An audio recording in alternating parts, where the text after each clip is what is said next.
All right. Let me actually move this down. I don't know how long this was going to be. I'm just going to say this. I got paid to do this. Someone on Patreon paid me to do this because they know I secretly want to talk about it because of the video I put out that I'm going to drop tomorrow. Oh, you in the chat? I mean, you're in the Discord? Hold up. Wait, did you answer me on text? No, you didn't. But yeah, just hop in. Okay, yeah, I see you in boardroom. Hold on, I'm coming. I gotta put these headphones on.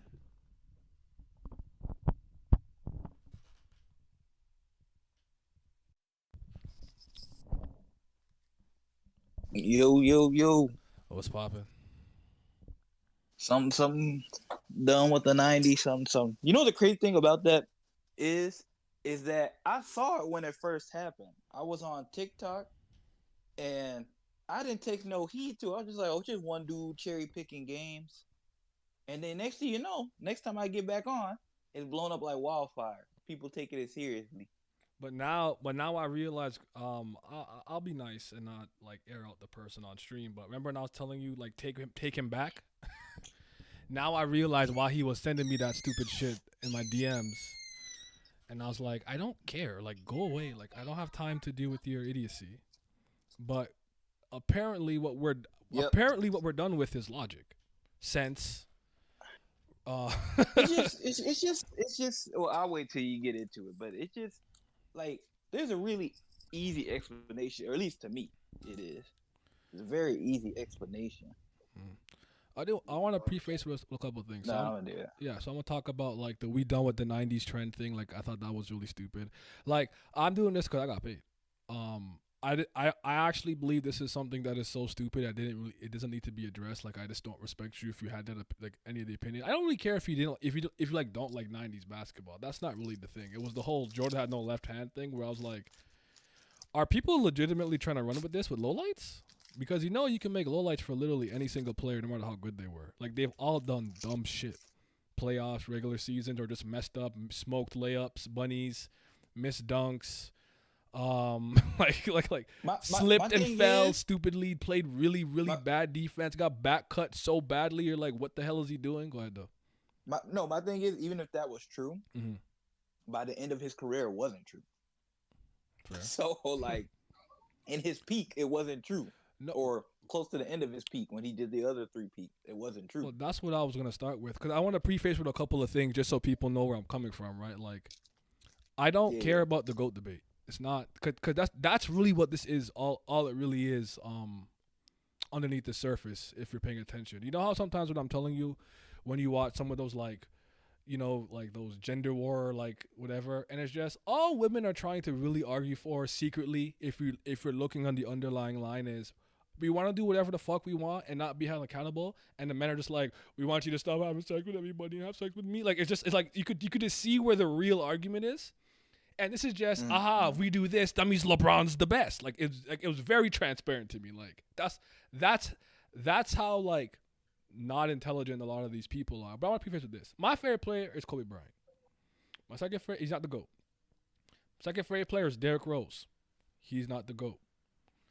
Joakim Noah is one of my 10 favorite players of all time, and he's probably not one of the best centers the game's ever seen. I have no horse in this race. I have no dog in this fight. I don't care. Now, I'm on the Jordan side. But if you think it's Kareem, if you think it's friggin' Magic, you think it's friggin' LeBron, whoop-de-doo, good for you. But just makes sense when you speak to me. If you talk to me about it and you don't make sense and your arguments are not up to par, I will make you look really stupid because I actually know my basketball history. I don't know if I told you about this. But there was a very illegal site I used to use. I don't remember what it was called. But it used to have old footage of old games for like sports all across the board. This is how I saw Magic Johnson play for the first time because I wasn't alive. This is how I saw Larry play. This is how I saw a couple of like Moses Malone's and Dr. J and stuff like that. So like, I'm not gonna sit here and tell you I have the biggest sample size I've seen every single. No, like it's like I watched like 6 games of Magic, like from like start to finish. Then I cherry pick like the big games, the big moments, and watch like those moments play out with the timeouts and the commercial breaks and etc. Well, I didn't watch the commercial breaks, but you get what I'm saying. Like I went and I did that. So I'm not a highlight merchant necessarily when it comes to a lot of those players. So like I do my best. Because one thing that I'm tired of seeing too is inaccurate statements across the board become like fact. The average NBA height has pretty much never changed since the NBA has existed. It's 6'7" up to about 6'6". It's never changed. So when they're telling you Wilt Chamberlain is playing against 5'10" plumbers, it's completely inaccurate. When Stephen A. says dumb shit like that, he's an idiot. It's inaccurate. And this is somebody who's older than me who should be knowing like what he's talking about. But I'll just say this: he was just triggered because what's that guy's name? Wild Dog or something? Some white guy he was talking to was like, Shaq's not a top 5 center, so he just got triggered. So only thing that came out was emotion, no actual fucking sense. So I will prefer. I mean, JJ Redick did the whole thing. Remember the whole thing with Jerry West told him like, why he talking to me? Like, we not even in the same type of thing. You a role player, talking crazy. Like, you can't even talk to me. Yeah, but people tend to do that. That's my boy Jerry. Really I love Jerry, bro. Jerry's one of those niggas. I could listen to him talk basketball all the time. But we'll say this because me and you and I've said this a lot, right? There's only really like 2.5 sports I can say I know very well: football, by which I mean soccer, basketball, and like I know like like sprinter, like my sprinting, like when it comes to Olympics and stuff like that, like sprinting 100 meters, 200, 4x1, pretty decently knowledgeable about that. That's really it. But when I kind of interact with other sports fan bases, American football, baseball, hockey, I don't see them disrespect old players and old eras. They might not like it as much, but like they might talk about a quarterback from back in the day, still show them respect. Talk about Bobby Orr, Wayne Gretzky, players from back in the day, still respect.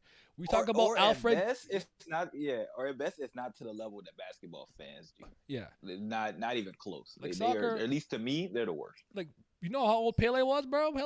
You think Pele was playing in like modern era, no footage to black and white? Maradona. 70s, actually 70s, like 60s, 70s, in the 80s, I can't remember now. And then like players like Gerd Muller, Johan Cruyff, goddamn Alfredo Di Stefano. Some players who were played in the 80s, my nigga, still respected. There's still reverence there. You may be like, yeah, the game was different. You can just clothesline them out the air, blah, blah, blah, whatever. And I also don't think people think about some of the other challenges. Like social media, I think is a challenge that these guys have to deal with today. But you know what? Do you know what they didn't have to deal with that someone like Bill Russell did? Literally racism. I'm talking about blatant, open American racism, not like the shit we deal with today. I'm not saying it's all gone, but you have no idea how much that could affect someone's mental and emotional state and fortitude. Having to you drop 30 points and you get called a nigger, like that's crazy. So we're not gonna on this stream we're not disrespecting eras. I don't do that shit. From George Mikan all the way to goddamn like who's like the best player today, to Jokic. I'm not here to disrespect anybody, but what we're gonna do is we're gonna course correct. We're gonna talk about the facts and what really happened. Is there anything you wanted to chime in on before I? Well, I'm gonna just start with the basics, right? I agree with you. Not trying to disrespect no eras, and I think I think a couple things are obvious if you have to start with. Mm-hmm. One, the evolution of basketball is real. So yes, I do agree with the notion that the average player today, skill wise, is probably better than the average player 30, 40 years ago. Easily. I mean, it just makes sense. Easily. It just that's the way it happens. 100% agree. So Players that's had number one. roles. You are the enforcer. You rebound. You score. You shoot. You defend. That's how it worked. Absolutely. Right, exactly. There's a lot more guys who can go and give you 30 or 40 now, Mm-hmm. just randomly. Two, everybody needs to realize, no matter what side of the argument you on, the reason why trying to cross eras doesn't work, again, is because of the rules. Yep. One thing that basketball fans don't seem to have any knowledge of is this, because at least football fans, American football, brings it up all the time. They bring it up for different reasons, sometimes disingenuous, sometimes not. But basketball fans, for whatever reason, think the game has been played since its birth till now. That it's been exactly the same, and that's not true. Absolutely. The reason the guys play the way they do in the 80s and 90s, you might not find it aesthetically pleasing compared to late 2010s to 2020 basketball, is because every move you see in the NBA right now, they would call carry or travel or double dribble. Just Yep. about. This is You why I was couldn't telling do none of that stuff. just real quick. I was telling someone at work like, yeah, but Kyrie Irving would cook them. I'm like, no. What rules are we playing with though? Because Kyrie can't do any of that shit if he's playing there. I actually said this earlier today in my Tower of God stream. When I was playing basketball, even me, like back in like maybe I don't know, how old am I? 31? I don't know. When I stopped playing basketball for real, like 15, 16? I don't know. You have the ball. Your hands to be at the top, on top of the ball. Your ball. If your hands on the side of the ball a little too long, you exaggerate that crossover like AI a little too much. That's a fucking carry. I did not get to play with what did they call it? The gather zero step. I don't know what the fuck that is.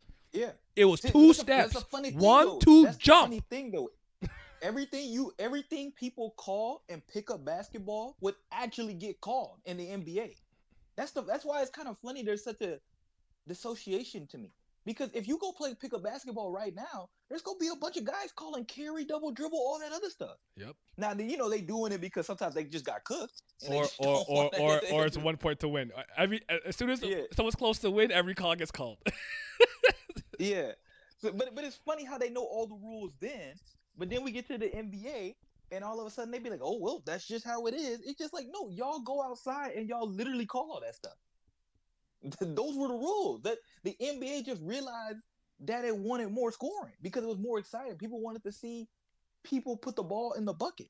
The dead ball era So was probably too much in the other direction. As much as I like it, I could see why people are like, bro, these guys are like the shooting 20 seconds to the clock, slow pace, back to the basket. Like, someone catches it on the ISO on the wing, they're jabbing, pump faking for like 6 seconds. And the funny thing is they overcorrected. I know you probably haven't kept up with any basketball stuff recently, but I'm listening to podcasts and they're talking about in the middle of the season after the All-Star game, the NBA low key changed the rules. They stopped calling as many fouls as they've been calling because they realized it's getting ridiculous. They're like, we watching the Charlotte Hornets put up 140 points during regulation. What the hell is going on? they low key, and then they wonder also why, when we go to the Olympics and we play or under FIBA rules or whatever, why we can't do nothing or do as good as we usually do, because these guys used to foul baiting and all this other stuff. And they're very used to the NBA style of rules. They don't know like 3 seconds in the key. I think the FIBA courts vertically are about 2 feet shorter, like 2 feet in more. So it's not, the court's like technically not as long. There's another big one that I'm not forgetting. They don't really call flagrants. You kind of like elbow people a bit more in the Euro League. And what's the other one that's always big? This is the one that I remember would fucked with me because I played in a FIBA style thing once. If I pass you the ball and you don't dribble and you just take 2 steps and you go, it's fine. You have to put the ball on the ground in the Euro League. I'm pretty sure that's a rule. So even if I catch it to you and you're right by the rim, you probably have to bounce it, drop step, and then lay it up or dunk it before. If you just go straight into the dunk or lay up, you're gonna get called for a travel. That one would fuck with me because I'm used to because if you do 3-man weaves where you don't dribble the ball. So that would fuck me up. That's probably the one rule that would get me. But Now I do want to say this, right? Because like I know where I stand here, but I'm not here to really disrespect anybody.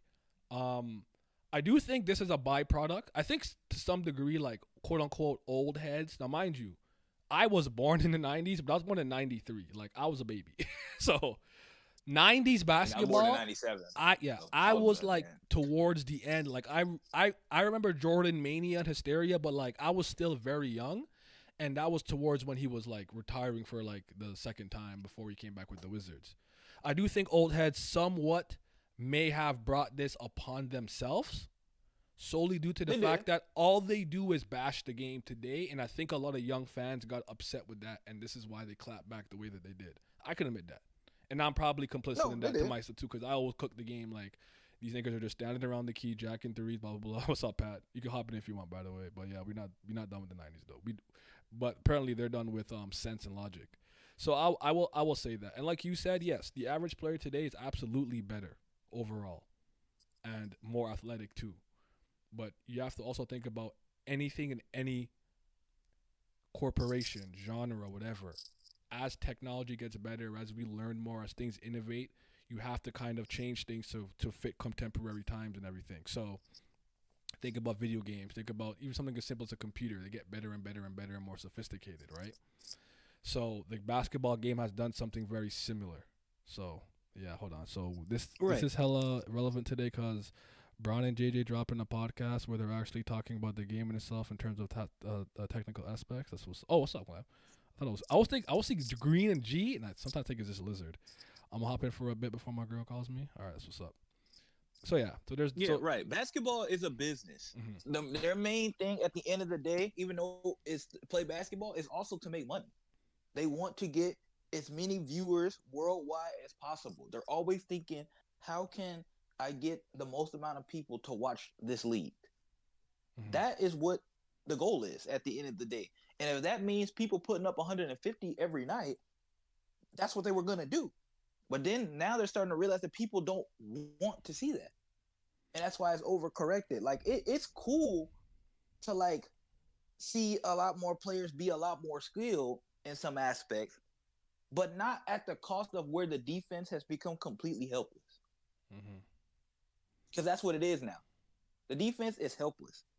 Like you just like why we have all these, theoretically speaking, if we have all these guys that are more skilled, more athletic, have been doing this longer, have had their bodies in shape longer, they should be better on defense. And in some ways they are, as far as Me their and you, foot speed me and you always and argue some if of that you're a other great stuff. defender today, you're probably a better defender than they were back in the day because you can't touch anybody. You can't do anything.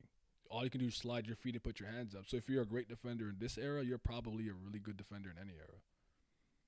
Right, and plus there's more stuff to worry about in this era. You might have to rotate for other people and Mm-hmm. catch up for them. There's more spacing going on. You got to worry about 16 guys who can shoot, and then 6'3" guys who can beat you off the dribble. It's a lot. Mm-hmm. But yeah, like, but it's gone too far the other side, and now nobody can stop anybody. And the Yeah. funny thing is, though, the same thing happens every single time. Is when we get to the playoffs, what happens? They relax on the rules. They stop calling all that stuff, and those people who were getting all those foul calls and all that, they don't get them no more, and then they look crazy. And it happens every year. Now it's still, even though they laxed it, it's still kind of easy because sometimes now you see series where it feels like somebody's dropping like a 45 or a 50 game in a series, like once a series, and you're like, hey, yo, like that's crazy. But like, nah, but they do that anyway, which is always the funny thing to me. They always end up changing the rules back anyway when the playoffs start. Yep. These motherfuckers is funny as hell. But all right. With that, I think we did enough preamble for the most part. So we can get into the whole we're done with the 90s thing. Now, granted, We done with the 90s. we're done, bro. He ain't got no left hand. He trash. I'm not gonna lie, he almost funny, but he ran into the ground, doing too much. Yeah, they're. I don't know what was wrong. I don't know. I think that was the only thing that I saw that made me go, oh, this is not serious. Like, it wasn't even done with the nines. I'm like, whatever, y'all could be done with it. But when I saw he has no left hand, I'm like, what are we doing? Yeah, that's the one that made me react.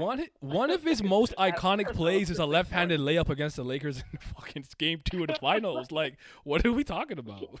He literally yeah, gets up. right-handed, switches it midair, and I'm like, I've seen this nigga dunk on so many people with his lefty. Like, what are we like?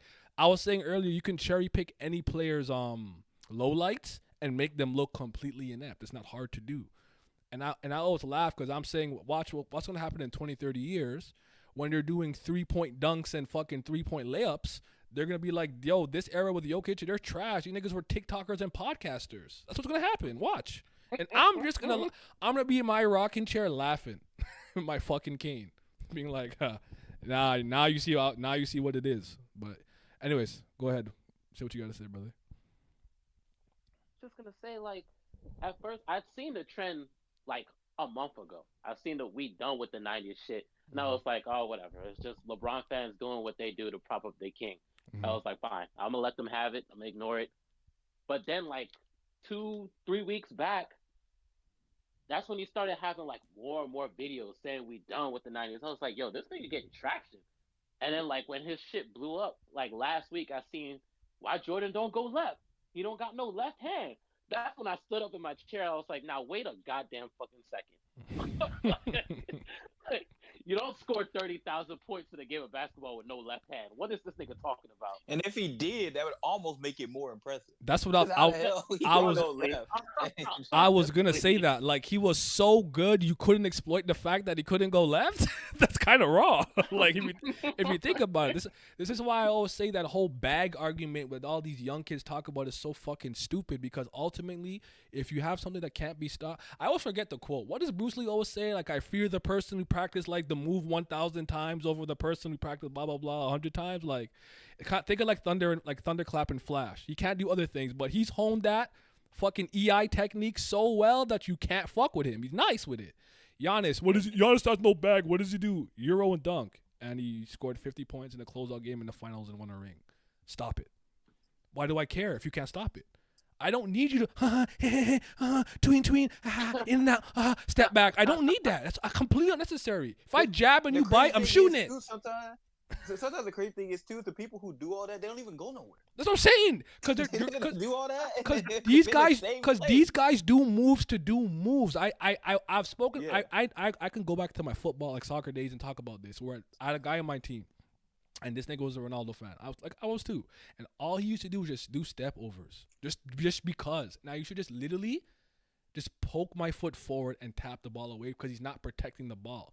He's not doing the move, reading what I'm doing as a defender and acting accordingly. He's just doing premeditated moves he thinks are cool. That's what they're doing. If I jab to the right and you bite, I'm stepping to the left and I'm shooting it. I'm not bringing it back and they're fucking unnecessary dribbles. You dribble the fucking air out the ball. This is why I keep telling niggas Luka plays losing basketball. His teammates are not in rhythm because he dribbles the fucking air out the ball. This is not how you're not going to win the game with this level of heliocentric offense. It's terrible basketball. And he's not a good enough defender to like make up for the fact that, you know, people can pick on him a little bit. And people are like, well, he's playing better defense. If you go from playing no defense to some defense, I am not impressed. You're not doing anything special. No, I'm defense than he was before. Yeah, I heard. I know that at the beginning he was playing more. People are like, oh, but he's playing better. I'm like, yeah, but that's like me not playing any defense and now trying 2%. Yeah. Oh, you proved. No, I'm just trying a little bit more now. So there's that. But again, I really don't care about the whole like you didn't like the '90s era or whatever. That's not really the thing that I want to get into. I just wanted to really debunk that stupid no left hand thing because I have no idea how they got away with that. Like, I don't know how idiots like whoever it was who started that trend, people like Nick Wright and stuff, get away with what they get away with. Because if you just do a cursory Google search or do a little bit of research, you'll see how wrong they are. When Stephen A. Smith got triggered by Mad Dog, got triggered by Mad Dog because he said Shaq wasn't top 5, and he said Wilt was playing against people who are 6'1". I'm like, I'm so tired of these motherfuckers not knowing the average NBA height has been the same for basically the entire association's existence. It's 6'7". Wilt was playing against centers 6'9" to 7 feet, and Bill Russell was one of them. Kareem Abdul-Jabbar. What are we talking about? Have we have no sense. We're all emotion. We're all recency. Nope. Just Well, anyways, go ahead. my biggest thing is with this is that I don't know what it is about basketball people specifically, Mhm. but I think the biggest thing to me that came out of this was the fact that this was any of their first times seeing any tape ever of anything that Yep. happened in the 80s and Yep. 90s. And that's Yep. why they don't know what to do with it. Because they've never looked at anything that happened before the year probably like oh 04, 2015. 05. Oh, was it 2015? Because I mean, yeah, I'm being nice, but I'm just saying they Mhm. might have seen some early Kobe or something like that. Thank you, Simi. But Appreciate you. Go ahead. but yeah, they have not seen anything that happened in the early 90s or 80s or any of that. That's Mhm. why they be so confused because they've never seen it like ever. NBA fans are the only fans that don't respect the history of their sport. Yep, I was saying that earlier. I We I, were we were I saying that don't earlier. yeah, I don't see this in any like me and you, Vince, we talk about NFL a lot. If somebody came up to me and said John Elway was not a good quarterback because he played in the 80s, I would tell him, bro, you're a moron. You should never talk football ever. Agreed. People might even say he's overrated, and they'll still put him in the top 10. It's like there's no random person like, oh, you know what? Kirk Cousins is better than John Elway. Nobody does that in the NFL. They're like, yeah, he plays in a modern era. He reads the defense better. He got a bet. Like nobody does that. Nobody's like the only people that NFL people might not give respect to is because that era is just almost a completely different game as when football first started. But if you done Yeah, like anything between like way the back in the shit 60s the and 50s. 60s, yeah, the 70s to now, you still get respected. Yeah, you go the 60s a little bit back now. Now we started to get into I don't know, but even then, some of those guys still get respected. Some of those guys got like 5 seasons, and they be like, "Yeah, you one of the best wide receivers we ever seen." But in the basketball, there be people with 20-year careers, and they be like, "Nah, he trash." Like he played in 2 decades. Like he played in modern and almost modern basketball. Like MJ stopped playing a game of basketball like what in 02, 03? Oh, three. He Yes. played modern basketball, and he was good until he got hurt.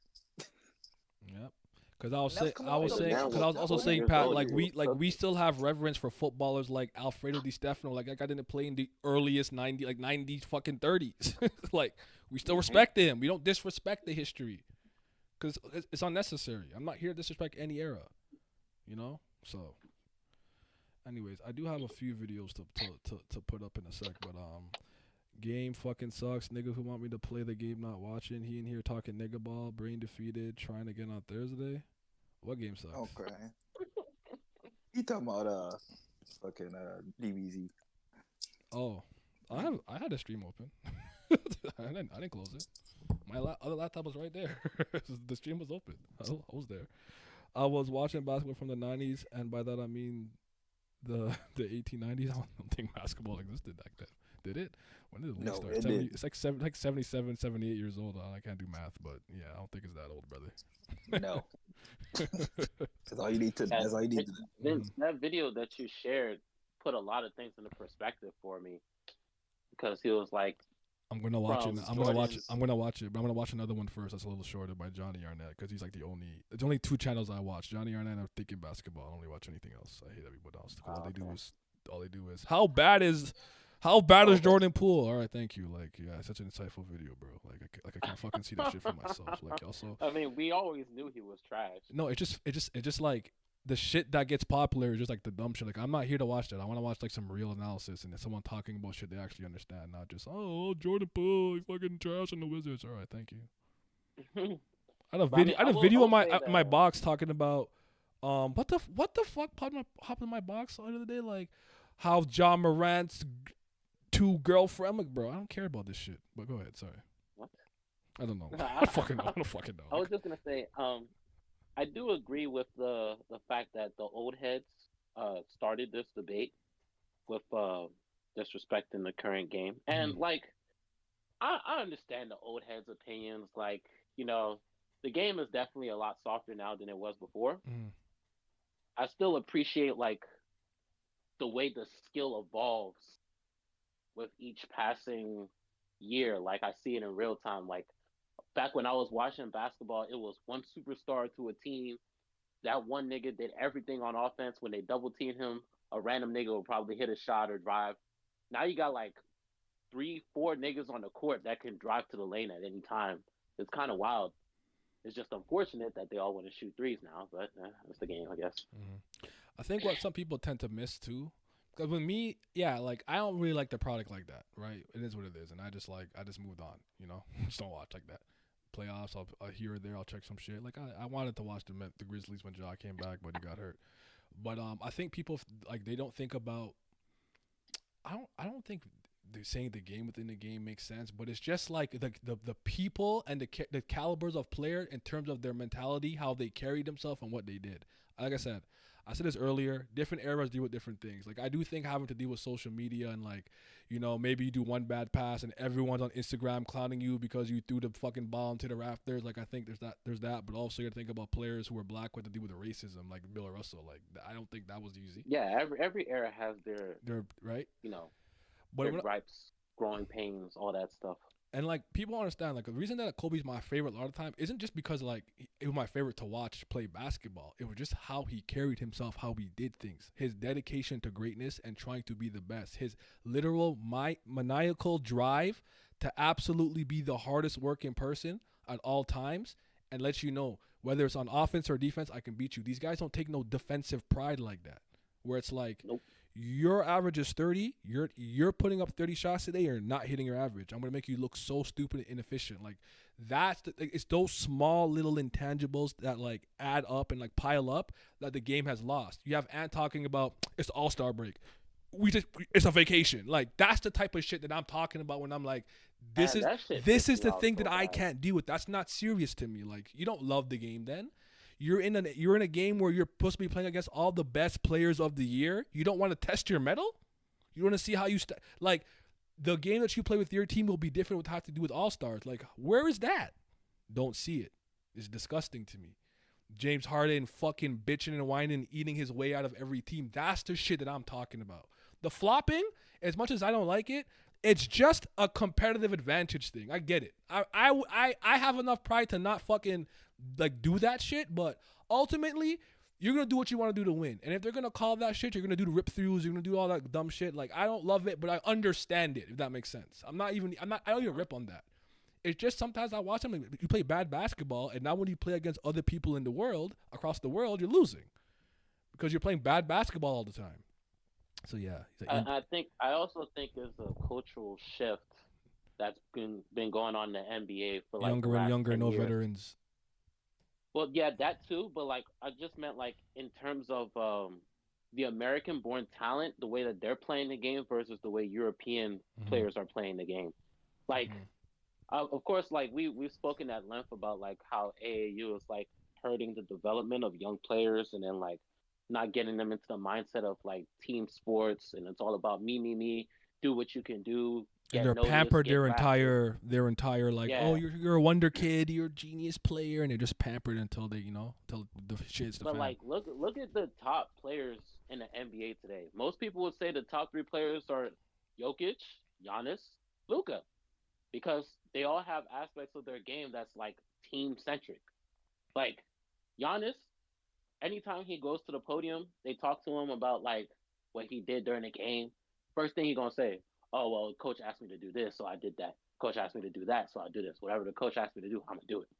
You're not going to hear none of the other American players say some shit like that. They're just going to be like, oh, I saw this, and then I thought to myself, oh, I can get this, I can get that. Or, like, we just watched Jokic play. Like, he be getting triple-doubles, and, like, no, I'm a Nuggets fan. So, like, at first, he was getting triple-doubles. I was like, stat chasing. But, like, I kept watching more and more games. I was like, these are like the most organic triple doubles I think I've ever seen in my life.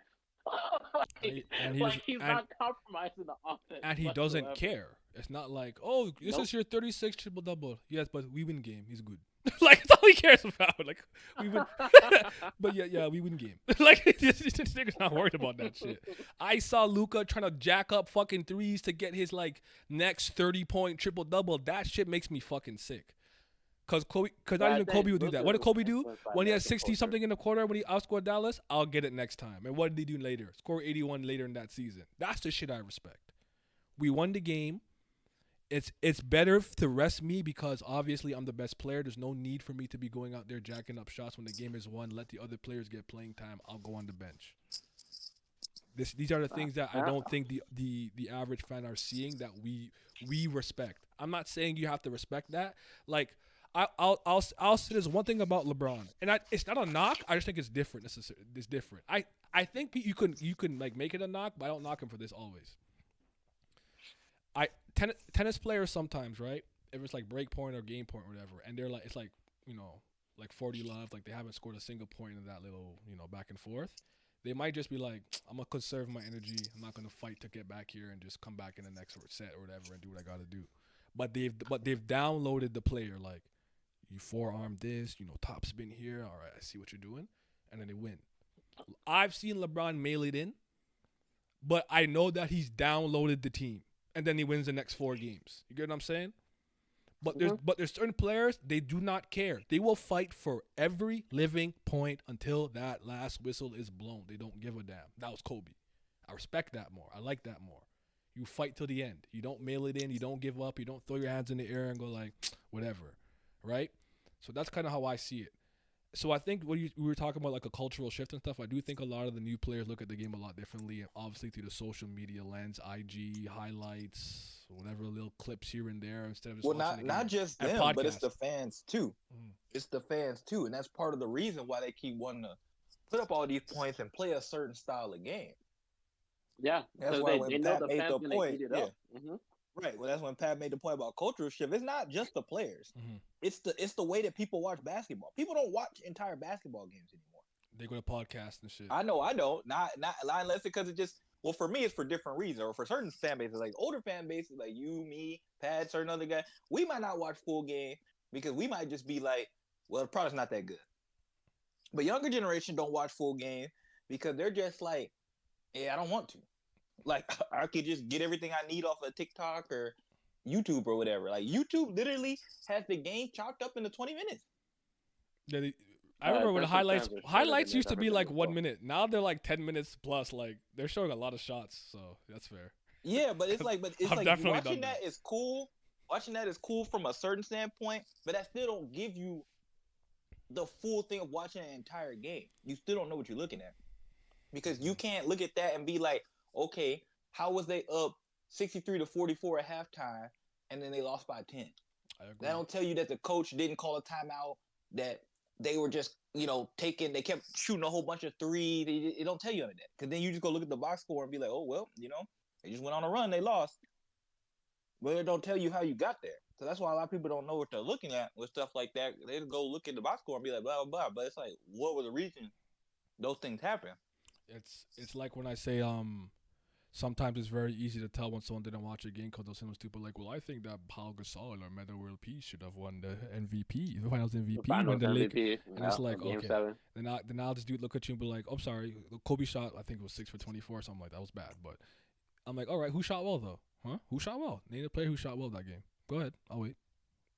One thing it's not decided off. Wait. I'm not even. It's not even. I'm like, okay, all right, interesting. So no one shot well. It was Game 7, in the dead ball era, very defensively grounded game. Do you know what usually decided the win in these games? The team who grabbed the most what? Rebounds. Does Kobe Bryant characteristically grab 15 fucking rebounds in a game?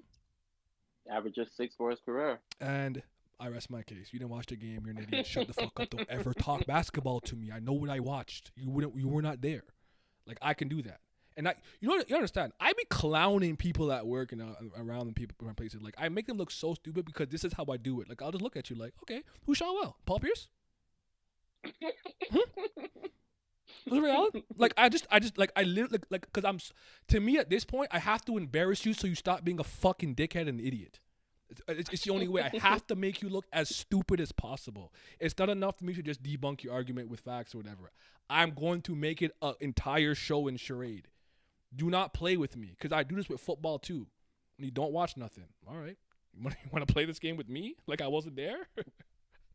Watching all those games? Having my stupid little shitty laptop in like 480p, trying to run 4 games, one in La Liga, one in the Premier League at the same time. Like, bro, I was really out here. You don't understand. So, yeah. I'm gonna put out the video. I want to see the what's his name, Jimmy High Roller. I'm gonna watch that one, but I'm gonna watch the journey on that one first because that one's a little bit shorter. But I'm trying to think if there's anything else I wanted to see before we got into that because again, I'll just say, I tell people this all the time. I hated, and I mean hated, the Lakers growing up. mm-hmm. Hated them, but I always liked Kobe. Why? Because for all the things that Naya said, he approached the game with so much ferocity and passion. There was absolutely no way you couldn't respect it. And that's why, like, I have no beef with LeBron or whatever. Like, I don't think he's the GOAT. They take it personal. I don't care. Mm-hmm. But, like, to me, I can understand that, sure, LeBron is a better talent at basketball and his production is better than what Kobe has done. Mm-hmm. But it just, in my mind, it don't make him a better player, though. Like, like I know, like, what I saw between the two of them, I watched both of their careers. Kobe for, like, I want to say 80%, LeBron for 100%. Kobe was better to me, bro. I'm sorry. I mean, he's a better basketball player. He is.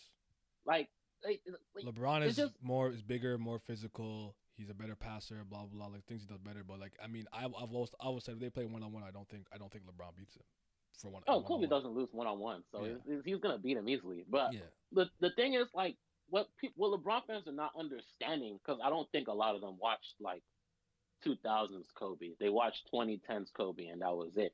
Mm-hmm. But And after he got hurt against Golden State in 2013, when Mike D'Antoni ran him into the ground, he wasn't the same after that. mm-hmm. And he came back The to thing the with Kobe is, it didn't matter what kind of lead you had whenever you played the Lakers.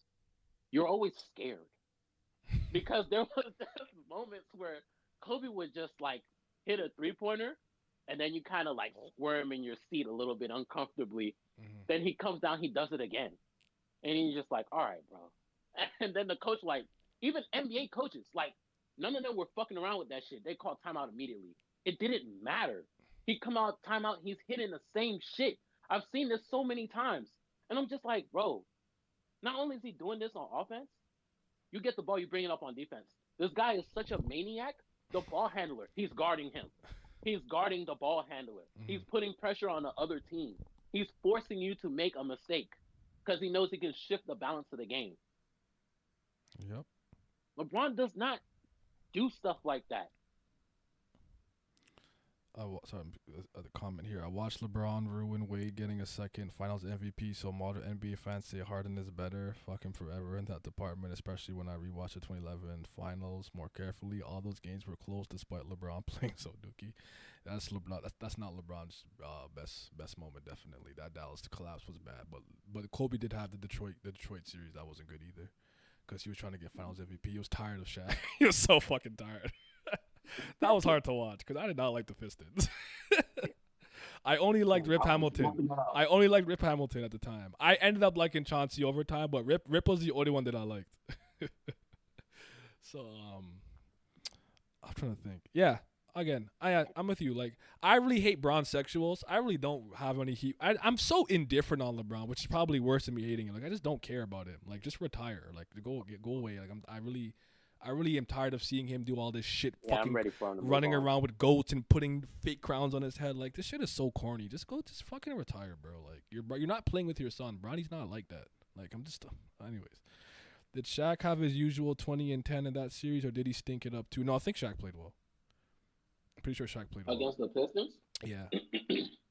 He played below his standards. But Kobe shot like pretty bad. I think he shot under 40% from the field.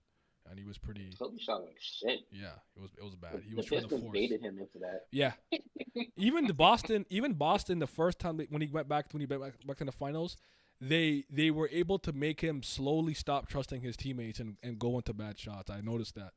when I kind of rewatched Yeah, it but like like 2 years ago, that series and since the and then he beginning was playing like that. then he never did it again the next two times. That's why when I always laugh when he's like, Kobe, pass me the ball. I'm like, he really did, because he's like, I have to do this. Like I I can't just chuck this with three people on me. All right, Braun, please.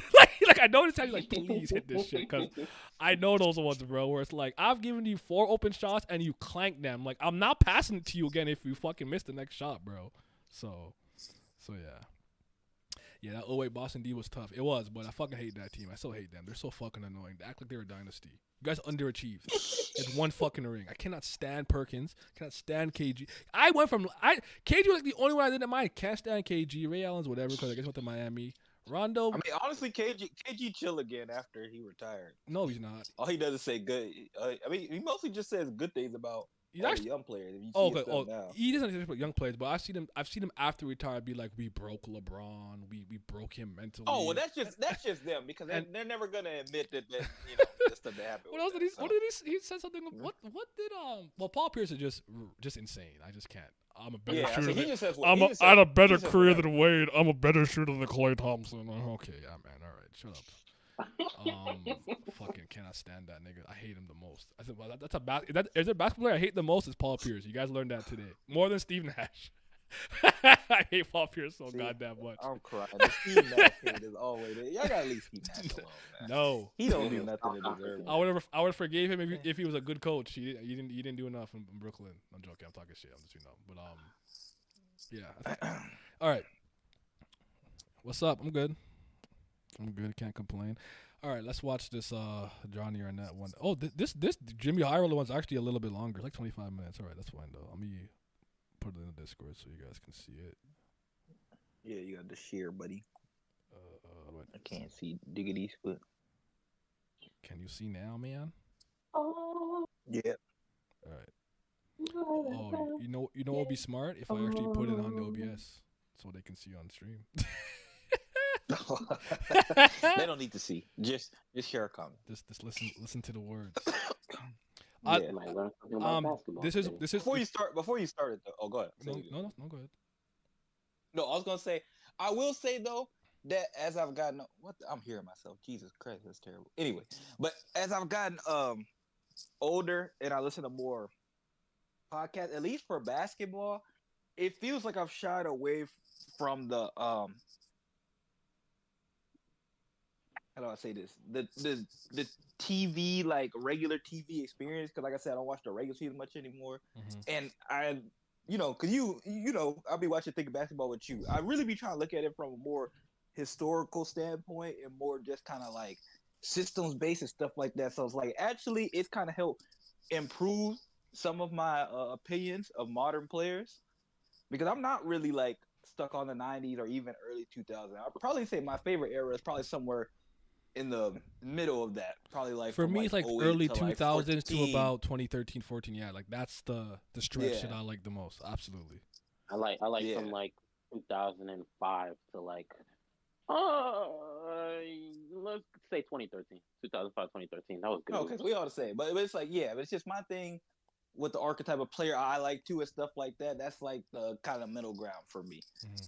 And also it's just that like, when you start to realize that, like, when you were, I think it was you and I were talking about, like, how the IQ is not as high. In some ways, it is, but in some ways, it's not. Like, yeah, when you talk about the systems that Kobe played in, and Michael played in, and Bird played in, and you think the type of basketball those guys had to play is different. Like, that's not free. That's not free roam.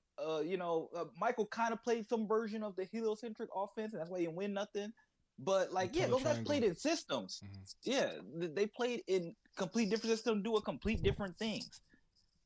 So it's just, when you look at stuff like that, it's just like you have to look at it from like the standpoint, like what were they asked to do and what did they do, and then when they did step out of that role, how did it look? Stuff like that. So that's stuff I'm more interested in these days when I look at basketball and think of basketball, rather than just like, that guy put up 50 on like 52%. Like everybody does that now. So they just, like, I guess that's always the thing for me too. Is that when something becomes the normal in an era, and it's like everybody can do that. Like it's one thing, like there's still guys who still do that. Like you scoring 60 or 70 will always be impressive. But If I'm watching random guys who I don't know get 30 minutes and they score 30, like I'm not gonna say it's not impressive, but it just don't move. Yeah. I'm like, everybody does that. You just wake up, go to Charlotte on Tuesday, and like I'm putting 30. I think at one point, like, if you were a consistent, solid 20-point scorer, we respected it. But I think at this point, we got like up the number. Like, you scored 20. Like, that's not like whatever, bro. Like, you guys get that in like 4 possessions. Remember when T Mac got this like 13 in 3 seconds or whatever it was, 33 seconds, and we're like, Jesus fucking Christ, like that's become more commonplace now. So. But so Johnny Arnett, again, like I said, and to piggyback off what you said, I have gotten a deeper appreciation for like a little bit more of like the game within the game within the game in basketball and like all the moving parts. Like I'm starting to call out like plays and screens and goal screens and horn action and stuff like that myself when I watch the games. But that's kind of thinking basketball. I really like those guys. What's his name? It's Ben. What's the other guy's name? I forget. Ben and what? I can't remember the other guy's name. Cody.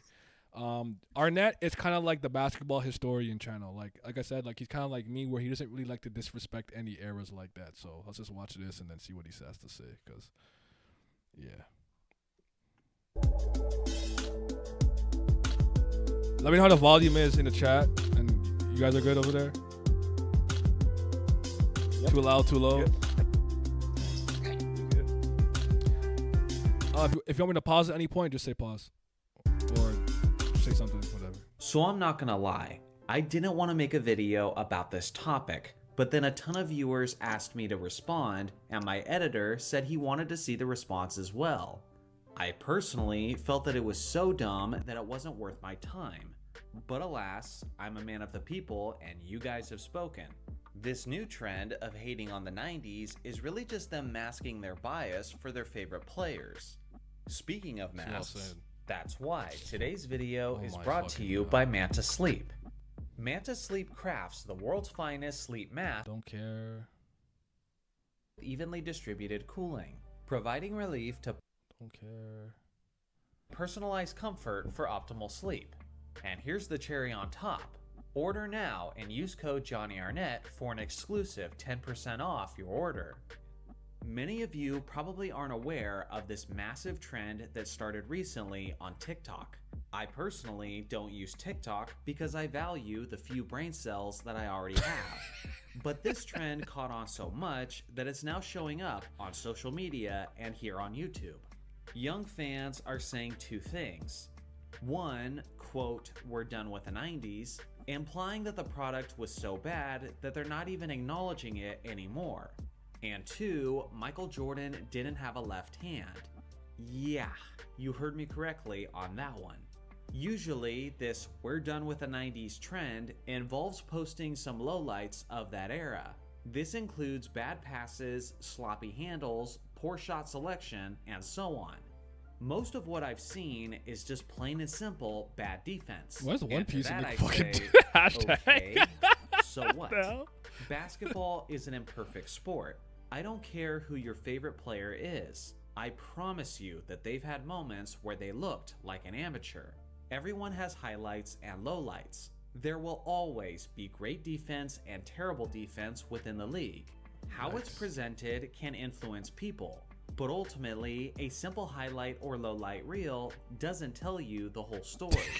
Even a bench-warming role player like Brian Scalabrine has highlight compilations on YouTube. And if you are not a basketball fan and you watch those highlight compilations without proper context, you would think he belongs in the GOAT conversation. Listen. If you're done with the 90s simply because of the lackluster basketball you saw in some agenda-driven lowlights, then let me present to you the evolved defense and athleticism of the modern game. Please enjoy.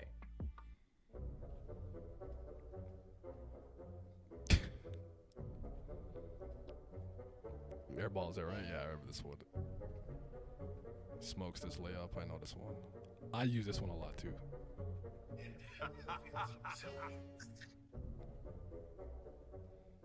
This is another smoke layup. I remember this. That's what I'm saying. Anybody look bad like this? Is that man guarding the ref? No! No! Where are you? Why not the ref, brother?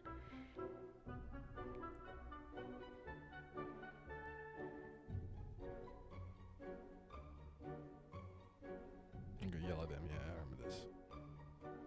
I watch Low Lights for James Harden all the time. I won't lie to you. Fuck that nigga.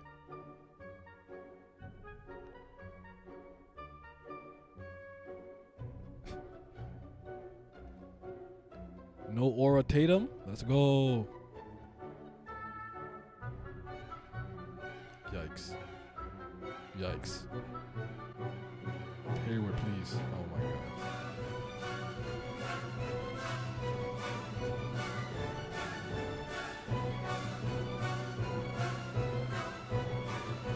There's no way he jumped like that.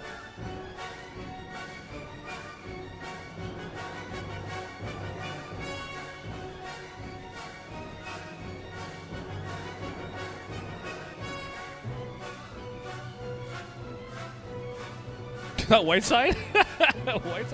Whiteside used to do some dumbass shit, bro. He used to piss me off to watch him sometimes.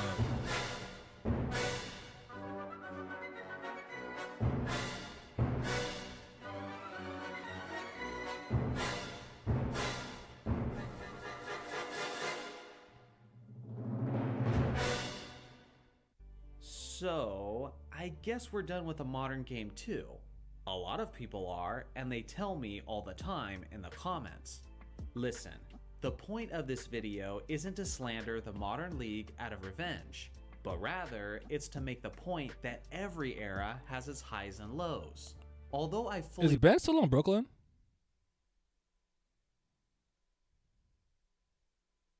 Hello? recognize that Where do you niggas go? Yeah, he's still on the Nets. Oh, it's like, what the hell? I thought maybe my Discord disconnected. My bad. All right. 90s players don't generally shoot the basketball as well from the perimeter. Oh, he got I cut? also recognize that modern players are not as good in the post as they were in the 90s. Every Simmons? era No, he didn't has get its cut. points He of just emphasis, his and back naturally, is as a fucked result, up, so it like, also he can't has play its right own now. Oh, okay. strengths and weaknesses. He had another Plain and operation on his simple, back. this whole trend is just a case of confirmation bias. Every player and era has its not so glamorous moments, but certain fans choose to hyper-focus on those moments because in their minds, the best way to validate their favorite players is to invalidate the competition. LeBron beats out Jordan if This is something I'll touch on because I actually think that if you're making a case for your players being really good, you don't need to downplay anything. All you have to do is just showcase their entire body of work, and you don't have to hide the bad that they did. You're just honest about the discourse, the conversation. You make your case, and then you move forward. I feel like if you have to try to downplay someone else to prop up your player, you've already started to kind of like, mess up the argument. In my opinion, I don't feel the need to like highlight the Dallas series necessarily to like knock LeBron down the peg. My general biggest argument for Jordan has always been the fact that when he reached a mountaintop and really learned how to win, no one could eat. Yes, I do not ever discount that he lost to Orlando, like to Shaq and Penny. Like that happened, right? But you know what I mean? Like once he really got to the peak of the mountain, no one could eat off his plate. And like I say, how hard is it to win one NBA championship? Very hard. How about back to back? Extremely difficult. How about a three-peat? Pretty much impossible. How about 2 3-peats? Like, I'm tired of NBA fans and NBA media trying to downplay greatness. And I see this across the board across all medias and mediums. Like when someone will be like, "Well, I know the first 4 games of this franchise were amazing, and the fifth one sucked, but at least the 6th one's better than the 5th one." Okay, what about the other 4 that came first? I don't lower the bar. When the bar's in hell, I raise it.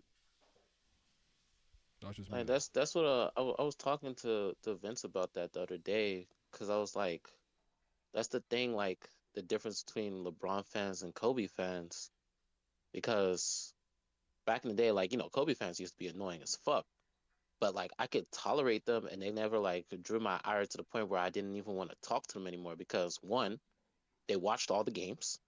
And 2, they understood that talking down on the competition is not going to make Kobe look any fucking better. Like, they understood that. All they did was say he's better than everybody else, which was granted was annoying. But, like, if I want to hear somebody talk about how great their player is, that's the kind of thing I want to hear. Not, oh, LeBron is great, such and such. How dare you compare him to him? He's trash compared to LeBron. Huh? This player is also really fucking good. What are you saying? It's kind of crazy because I actually maybe just this. I'll just speak anecdotally. That his fan, in my opinion, base used to be pretty normal up until like Miami-ish.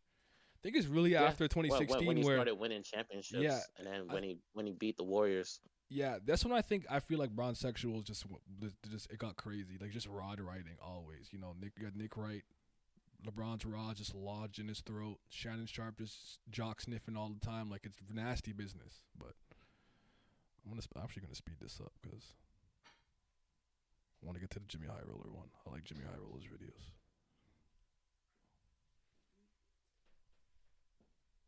If MJ played in a weak era, KD is better than Bird if Larry was a plumber who played against plumbers. And Steph Curry is a GOAT candidate if you eliminate everyone who played before the year 2000. So yeah, if you're done with the 90s based on some lowlights, well then you might as well be done with the game of basketball. Now as far as Jordan not having a left hand, Jordan had one of the greatest layup packages ever. Uh-oh. Reloaded while reloading.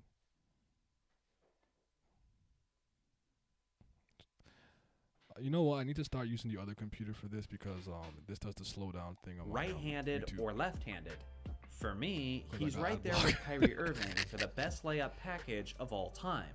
Don't just take my word for it, though. Let's check the tape. Here's MJ finishing with his left over Akeem Olajuwon, of all people. Here's MJ with a series of left-handed reverse layups.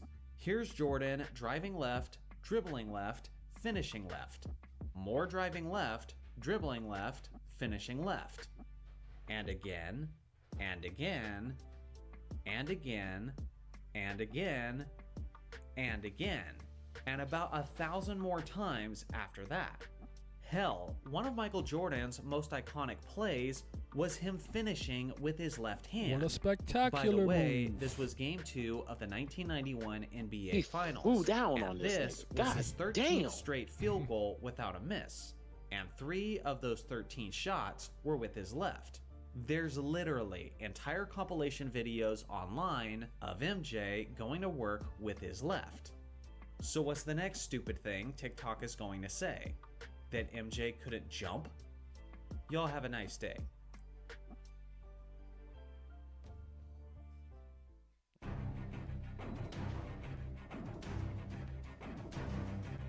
Just left hand layups.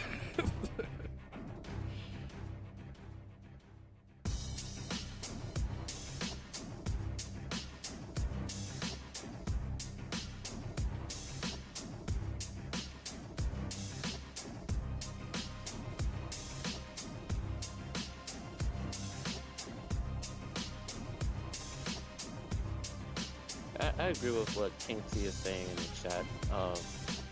LeBron has definitely faced tougher competition, but like I don't want to give him that because he brought most of this on himself, really.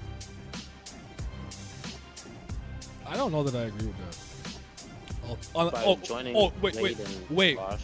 I mean, you mean compared to Jordan? Yeah. Oh, okay. I thought you went to Kobe. I'm like, no, I don't think he. No, Kobe okay. had the heart. Okay, I was gonna say to Jordan. Yeah, I'm not mad at that, but that doesn't mean anything to me. That's not really an argument. All right, I get this. More layups. All right, we got it. Let's watch the Jimmy High Roller one now. Just give me a second.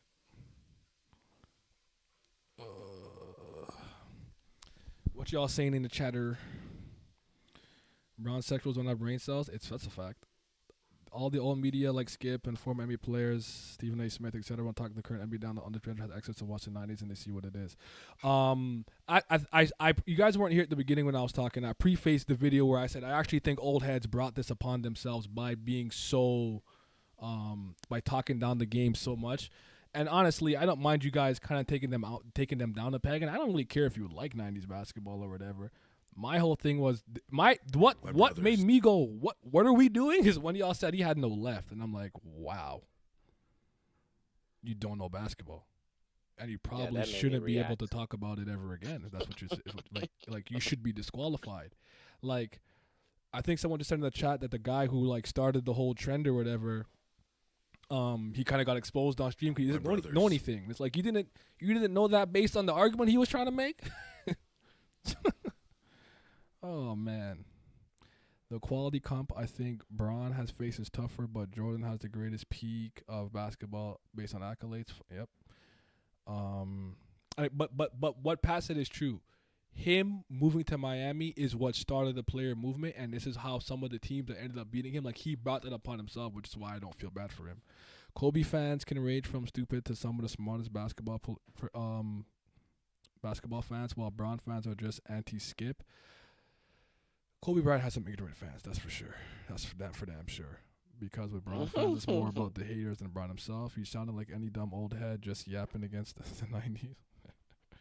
No, I can agree with that. There's some Kobe fans where I'm like, bro, relax. Just calm down, bro. Like, that's my guy, but we're doing too much. All right, let's see what we got here. We are in the midst of a civil war. Okay, I'm back. My internet went to shit. So. Okay, we're watching the Jimmy High Roller one. We just started.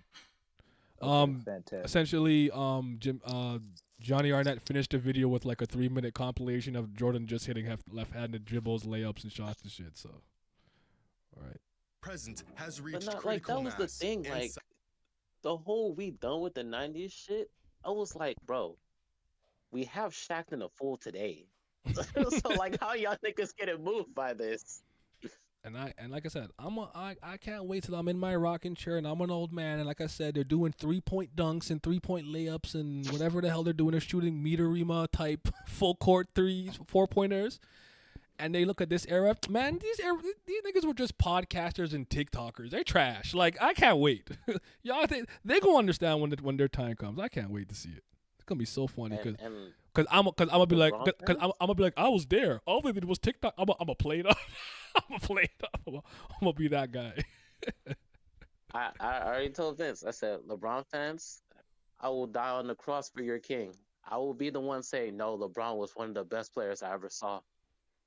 Because I don't disrespect the history of the game. Yep. I respect all eras. Like I told you guys, I like Bill Russell. He's one of the goats to me.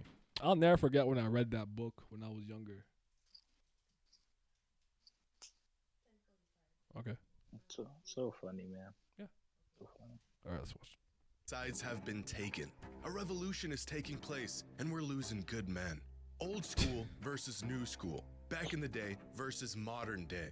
A story as old as time itself. I tried to ignore this bloodbath, but just when I thought things couldn't get any worse, it all got so much worse. We done with the 90s. Film of NBA games from the 80s and 90s coming to light, showing that the good old days were in fact not that good. This whole time, the punishing defense of legend was actually just a bunch of plumbers camping out in the paint looking for someone to hack. Shots clanking off the backboard, players running around aimlessly, wreaking havoc. And worst of all, Mark Price, what are you Jordan, doing? the supposed greatest basketball player of all time, didn't even have a left hand. What is going on?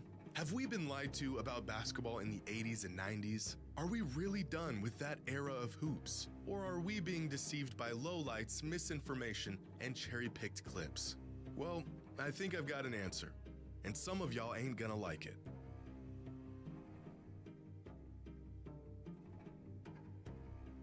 This is usually when he does an ad break, right? Yeah. Today's video is sponsored by C. Don't care. Sent off any order. We done with the 90s.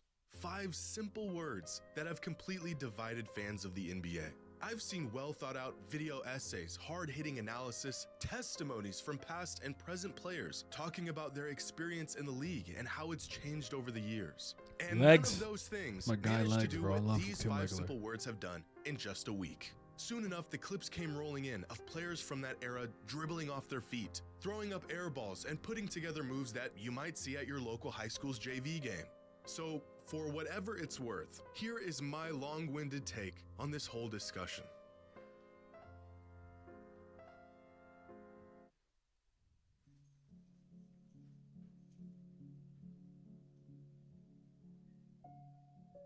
I want to begin by saying what this discourse has taught me more than anything else is that NBA fans today never actually took the time to go back and watch games of the past.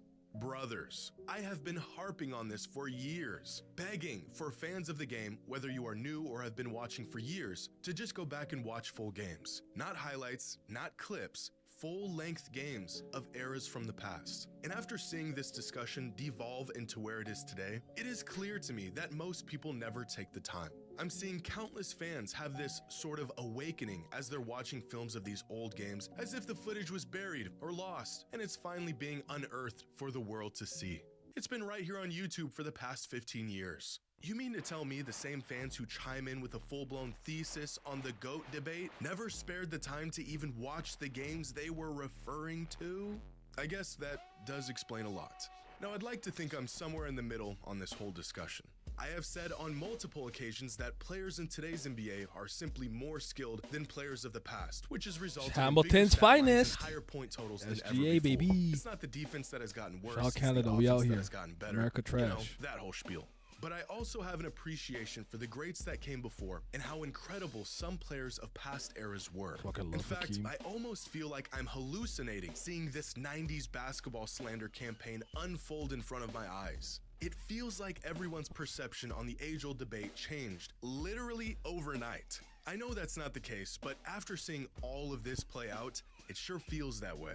But today, I'm not just gonna show you some cherry-picked clips or unhinge this narrative even further. I'm gonna show you real film, real data, and proof of how we might actually be done with the 80s and 90s.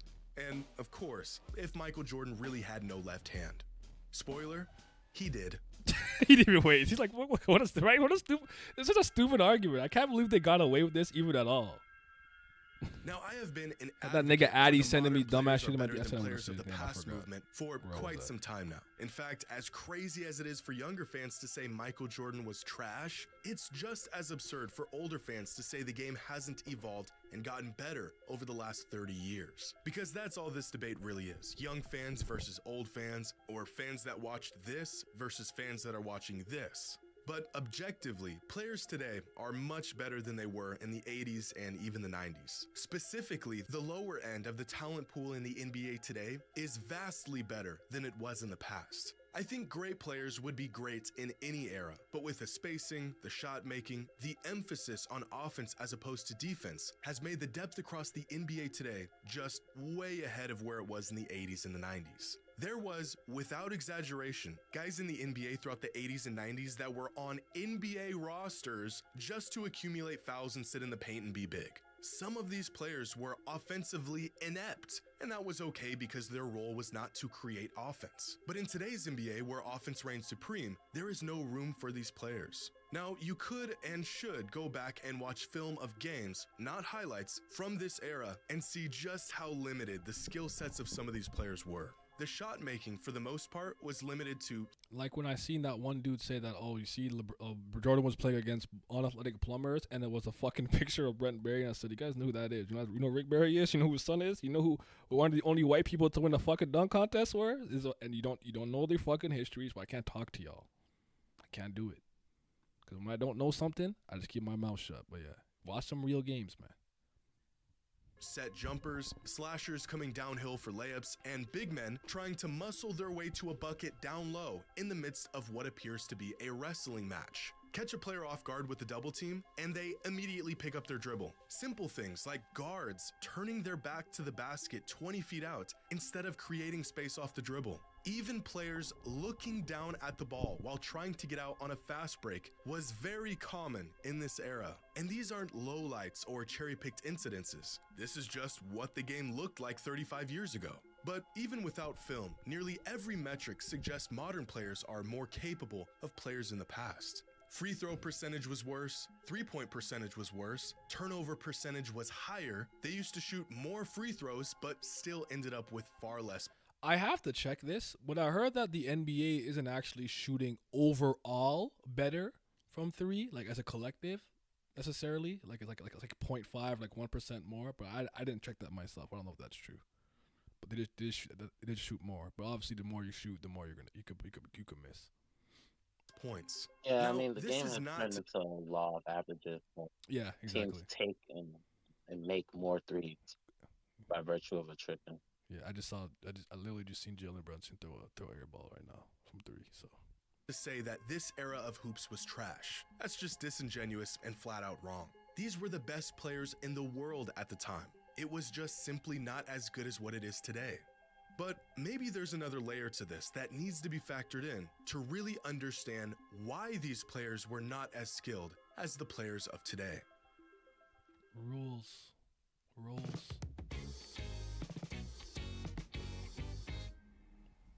Now, despite this being a very relevant topic for years, the idea of rule changes and how these changes have affected the game still remain a mystery to some. Players were a product of their era and the rules of their era. The first step to discovering greats of the past is to watch film of them play. The next step is to gather and understand the context of the film you are watching. When you see a 6'9" Magic Johnson go flying down the court with what looks like kind of a stiff dribble, you may think the man has no bag.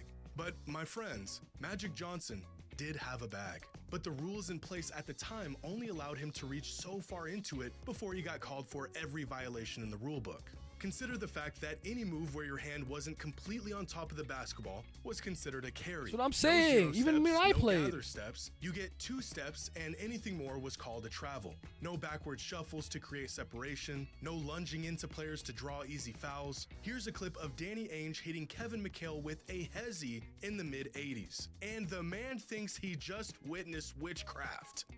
But when practice sessions were completed, it's so some of the most funny competitive because, competition like, began. if you're doing pickup basketball today, depending on who you're playing with, if niggas start doing like that side-to-side crossover shit, and you're playing with a nigga that's like 30 and up, they're gonna say that's a carry. I'm crying because Vince. I'm gonna say Vince said that, and he's right because I'm calling that shit. I literally said, if you play pickup basketball, then all of a sudden everybody remembers all the rules. It starts calling everything. Like I said, especially if someone's like game point, and you know everything's getting called, bro. Everything's getting called. We were pooping with youngins, and like, you know, they changed the rules like in the middle of the 2010s, so like they added that gather step shit. And like niggas doing gather steps into their fucking 2-step layups and step backs and shit, niggas calling travel. Young boys was losing their mind. Remember, I remember how long was it? It's like pandemic time when I was playing somewhere. I'm like, fam, was that a hop step? He's like, bro, Euro. I said, bro, you know what era I'm from? He looked at me so confused. He's like a little younger than me. This guy named Ahmed. He's like, fam, was that a hop step? It's the way he just said it to me. Like I didn't fucking score. Like, bro, what are you upset about? You so disgusted. And just, you know, the nastiest fucking dunk, bro. That's what's up. Shout out to Ant, man. Kyrie would have had 10 turnovers in the games in the 60s. Yeah, that's what I was saying. Like, if you put Kyrie in that era, what rules are you using? Because you can't do none of that shit. The rules are catered to ratings now. And the funny thing is, I'm pretty sure the NBA's viewing peak was still at its peak during the Jordan era. It never, like, got better. I know that could just be the finals. I would have to check regular season stats. No, it's total. It's total. Okay. Viewership has dropped dramatically ever since he retired and has never reached those numbers. And I actually know since 2020, I know at one point it was even worse because a lot of people were like, all right, man. And I'm not, listen, just bear with me for a second. I understand we all black, biggity black, shout out black people, all stuff, whatever. But some people, when they turn on sports, they're not trying to see none of that, you know, social justice or political current news. They just want to watch a fucking sports game and get away from that. And I heard that really also hurt their ratings a lot too. But obviously, you know, 2020 was like a different time, so anything. But again, I haven't actually checked that shit myself because I don't even fucking care. To be frank, the ratings is a product of what we have a lot more outlets to watch basketball than just TV. I don't know how. Oh, that is true. It's true, but I don't know how those like ratings would factor in work. When, you know, sometimes when they try to use like streaming numbers and like watch time stuff, like I don't really know how that really translates to like how good something. I don't know what to do with that. Again, that's true, but they don't watch full basketball games either. What I was saying earlier, they watch a lot of highlights and TikTok. Even if you say streaming and all that, first of all, we do a lot of illegal streaming, but even then, there's a lot of legal ways to watch basketball and stuff like that. But kids simply just don't watch basketball like that, not full entire game. When they can literally go on TikTok and have some guy explain to them what happened in the game, or watch some highlight tape. Yeah, they don't watch. It's a good point that was brought up, but yeah, I wouldn't know how to actually use those numbers to be like, okay, even though the ratings are down here, 1 million people on the NBA app watched it, which means like I don't know what to do with that. I'm not smart enough to tell you how that really works and adds up, but fair point though. Also, I did learn that some people don't really want to like buy tickets or season tickets stuff like that anymore because you never know when the player's going to play because of load management and stuff like that. So I heard that. Yes, that's a big factor too.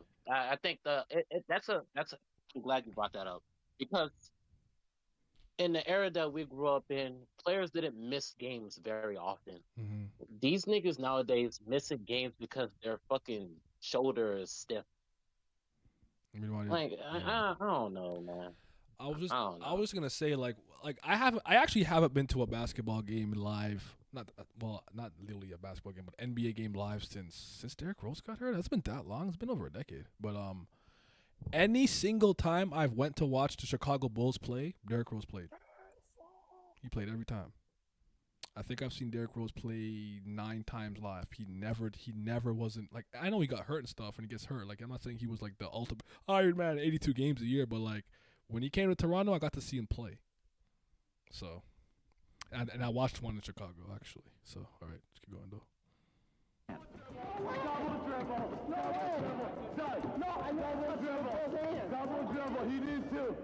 Here's some more clips of players getting called for travels and carries doing moves that are very typical and allowed in 2024. 90% of the moves you see today, the very method most players generate their offense, would be called for some sort of violation 40 or 30 or even 20 years ago.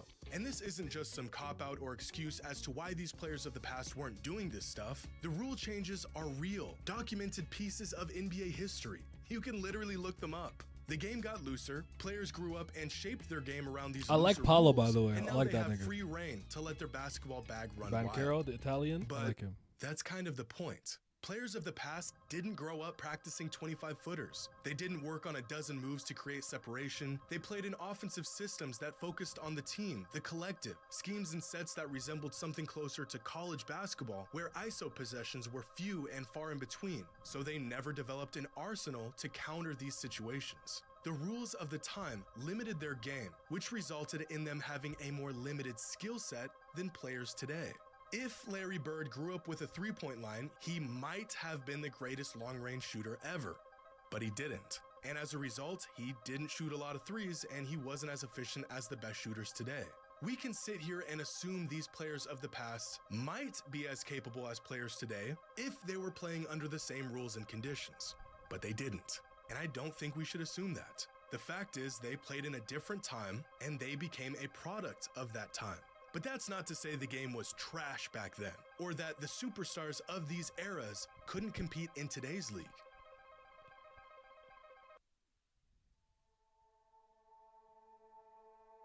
This was a long time. Now, as time goes by, I think it's easy to forget just how long ago 1980 was. 44 years ago, if my math is correct, which is in fact a very long time ago.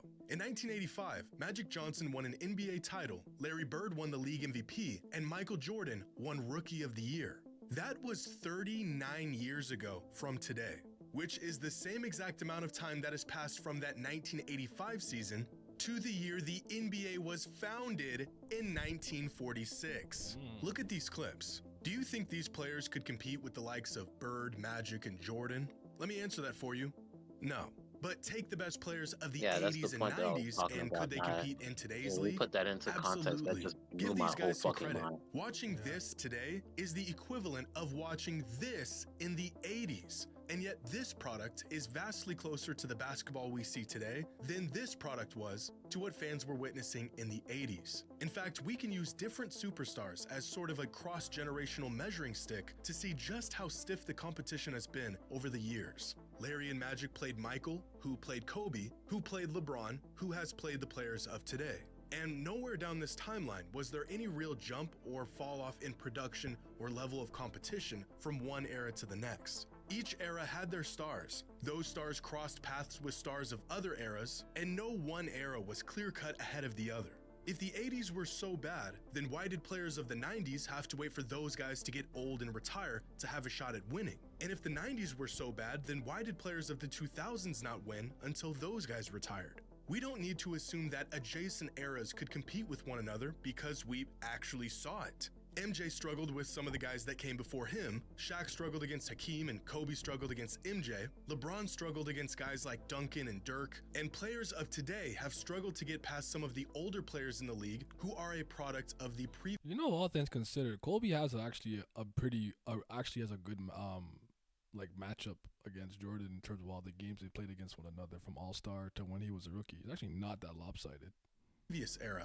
Now, what we shouldn't do is jump 3 or 4 eras at a time, ignoring entire decades of evolution and saying the game back then was better or even as good as it is today. At a certain point, the knowledge and wisdom that comes from actually witnessing decades of NBA history, like some older fans have, becomes skewed and watered down by nostalgia and a generational bias. Superstars are superstars because their game transcends the era they played in, but they also played in an inferior league. These two ideas are not mutually exclusive, and although generational talents of the past would do just fine today, this same logic does not apply to the vast majority of the league throughout the 80s and 90s.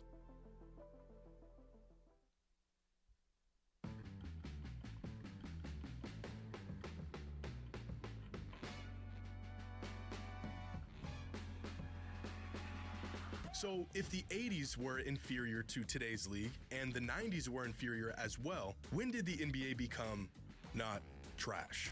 Well, it depends on how you look at it. Ironically, I think there's a pretty clear distinction to the skill set of players before Michael Jordan hit his peak and after. For example, the early 90s and late 90s, although being in the same decade, were massively different in play style and skill set. Think for a second about the fact that Magic Johnson was still in his prime in the early 90s and Allen Iverson was entering his prime in the late 90s. In less than 10 years, basketball became a massively different game. By the late 90s, the players who grew up watching Jordan fly through the air and slice up defenses were in the league and were reshaping the role that perimeter players played. Guys like Kobe Bryant, Allen Iverson, Ray Allen, Stephon Marbury, Grant Hill, Tracy McGrady, Vince Carter. All these guys came into the league around the same time and were products of what they saw MJ do throughout his career. Players with a skill set that more closely resembles what we see today than it did to the skill sets of players of the 80s and even early 90s. This is where I think most fans might make the distinction of when the league took a leap, not in competitiveness, but rather play style. You can go back and watch these guys play, and it's not too different than watching an NBA game today. Or you can point to the shift in play style that happened in the late 2010s, after Steph Curry redefined what makes a great championship caliber player, and the league adjusted to this new three-point heavy perimeter-focused style of basketball. Similar to Jordan, the kids who watched what Steph was doing in the mid-2010s emulated that style of play, tailored their games to it. I think Luka's jump shot three-pointer is so ugly. I hate that fucking jump shot. So if we're done with the 80s and 90s, where can we look back and no longer apply this air attack on these players? I think most fans would agree that the turn of the century is where the modern era of hyper-skilled players began. You can say objectively that this era was not trash, and most players of this generation would do just fine in today's league. Luka's on what, year 6, right? Or 5? I think his rookie season was the year before the pandemic. Because you know me, it's after that 4th season I start looking at you, all right, when are you going to start, like, you know, making some strides? Like, he don't get no leeway from me no more. If that is the case, then modern NBA fans are holding a ticking time bomb, and they might not even know it. But his winning is like going down every year. Yikes. Hate to see it. Wemby. When we are older and a new generation of NBA fans claim our favorite players, the guys we grew up watching, are not as good as the players of the future, what will you have to say? Right now, there is no one in the world who can shoot like Steph Curry. But inevitably, there will be. And eventually, there will be many players who can shoot like him. His records will fall, his percentages won't look as good through the lens of 2040, and although his legacy will be cemented, his actual game will be put into question. And based on the arguments I'm hearing today on why past players were trash, we will have nothing to say that will change their minds. We know that Curry was the first to do what he's doing. He is a pioneer of the modern NBA. We have context to back up our claims. But if we aren't willing to hear older fans out today, what makes us think younger fans will hear us out in the future? Mark my words. There will be a day when young fans will go back, watch film of LeBron, and say he couldn't compete with players of the future. In fact, the bagless one? Already happening. The bagless one. He has no bag. Younger players putting up bigger numbers than he ever did. LeBron is pretty Skill bagless, but you sets don't a need bit one. deeper with games that look more polished. It's all fun and games now to crack jokes about past eras. But our day will come too, and it ain't gonna be pretty. But Giannis could only run and dunk. Your era was trash. Y'all had a dude who couldn't get 2 feet off the ground running the whole league. You can scramble to pull up clips and show the numbers, but their minds will already be made up. This is why I think it is so important to have genuine, thought-out discourse about the game if you're truly a fan of it. But to all of the older fans out there, you kinda started this whole thing. I agree with that. I actually don't agree. I agree. That's the one thing I definitely agree with. Soft. Players today couldn't compete back then. We be yelling. Old man yelling that cloud. I be yelling. I admit it. You know when I stopped? I think I saw. I don't remember who Iman was talking to, but I like the way he phrased it. He's like, "How you guys ruined the brand of basketball that I liked." But when I kind of realized I was thinking like that, that's when I started to chill on the modern era, where I'm like, you know what? I gotta treat it like TMNT or Scooby Doo and those other things. My time came, my time went. Let them have theirs. But I used to yell at the game a lot. I admit it. Well, I mean, we can let them have it, but that doesn't change the fact that it's not that it's trash. Like, it's not good. Well, the kids like it, so they can. Like, objectively speaking, from like watching the game, and I look at older clips and then like today's game. The league is trash. These niggas don't give a fuck. They don't care. Yeah. Not too much. Curry's volume efficiency not matched yet, so doubt multiple players would be better. He's kind of saying like in the grand scheme, because usually that's what happens to some degree. But you're right. Maybe no one could end up. Well, I don't know.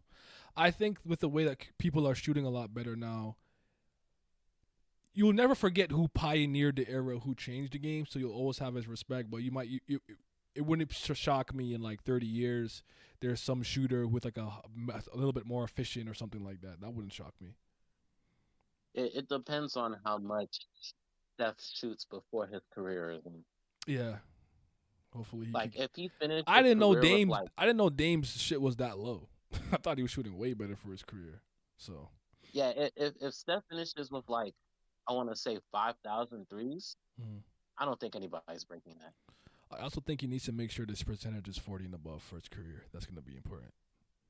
Oh, yeah. It can't even be like a 39.7. Like, no, 40 and over. Defense is non-existence, and it's only effort-based. I mean, yeah, you gotta care. It's funny because it's kind of funny because I was not a willing defender in basketball. That's why it's so funny that I'd be hating on defense. Like I said, you said a pick on me. Help switch.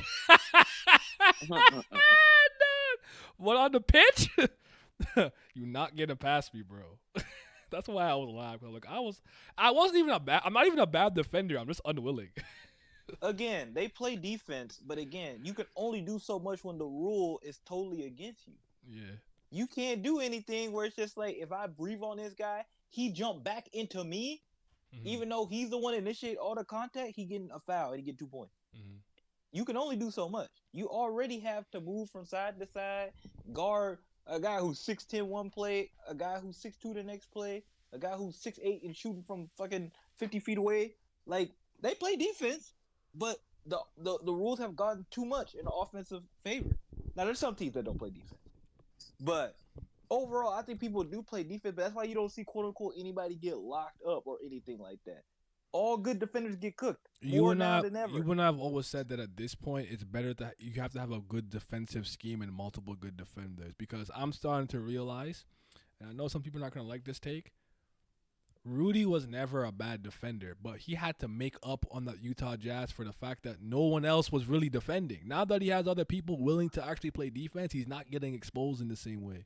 We'll see what happens in the playoffs, though, but it is crazy. It's crazy to your game plan is to go out the defensive player of the year. That shit is fucking crazy. But I think Rudy gets a little too much hate. It's simple. What the Clippers did was, one, like you said, there was nobody else on the Utah Jazz who could play defense. But what they were proving is, hey, you have to choose. are you going to stick in the paint, or are you gonna come out here? You got to give something up. You have to live with something. Yeah. Yeah.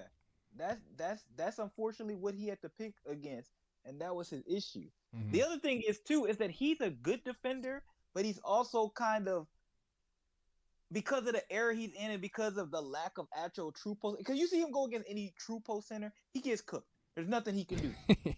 I mean, like he's a good defender, but let's just be honest. He go against anybody who's good with post moves getting cooked. He's not stopping Jokic or Embiid. He's just not. But who is? That doesn't mean he's not a good defender. But I'm just saying, but like if those guys played in the 90s, they were guys more used to playing that type of defense. They were post defenders. Fair enough. But for Rudy, that's not his important. His important is to deter you from coming to the rim and protecting the rim. That's like where his strengths lie. Yeah. Yeah. Agreed. So we not looking at him to let's say, because he only has to guard two people who can do that. Now, granted, he has to guard the person. The most important matchup for him is the person in his in the West to do that. Mm-hmm. But it's just, you can only do so much. He's good against 80-90% of the centers. It's just the two best players, or two of the top 5 players, are just happen to be good post players. But if they weren't, it's like nobody really does post moves. Does Wemby cook him? That'd be funny, the little French on French violence. Not yet. Yeah, not yet. Yeah, Wemby's kind of scary. That's because Wemby built like KD. Yeah, I was gonna say. So, yeah, Wemby. That's what I said. I want Wemby to get a little stronger, work on inside outside. He should start inside and then work his way back out. I'm with you. 90s, but yeah, y'all never even that's gave just what it is. Like Rudy would not be the same defender in the 90s, but that's because he's. But like I said, I think he's still good. But this game is actually more favorable for him from the standpoint that he just gets to defer all these people coming to the basket. Yeah, because he is actually good at that. Basketball a chance. Sure, a lot of fans never took the time to go back and watch the greats of the past, but let's be honest for a second. Older fans don't watch games today. They catch a stray clip on Facebook of LeBron flopping, and like an echo chamber of disgruntled old men, they just start firing away in the comments, agreeing with the bagless one. I'll ask for this. I've been watching the NBA since the mid-2000s. Kobe, D-Wade, McGrady, Iverson, Shaq, Nash, those were my guys. But I can acknowledge those greats and say they were incredible, while also acknowledging that version of the NBA as a whole was not as refined or as good as it is today. Now, will I be able to make that distinction in 20 years when some snot-nosed brat tells me my glorious king was trash? I'm not so sure.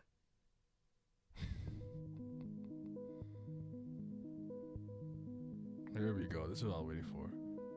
Just cut the nonsense, bro. Now, it's time to once and for all take a real close look at this accusation that Michael Jordan did not have a left hand. I felt like I was having a bad dream when I first saw this claim, but unfortunately, I was not. I feel like no one actually believes this. This is just some high-level trolling. But in an effort to stop this nonsense from spreading any further, I have no choice but to take these accusations seriously. So I selected 8 random games ranging from Michael Jordan's rookie season all the way up to the mid-90s, and play by play gathered all of his possessions throughout these games, charted when he went to his right, when he went to his left, and what those possessions resulted in.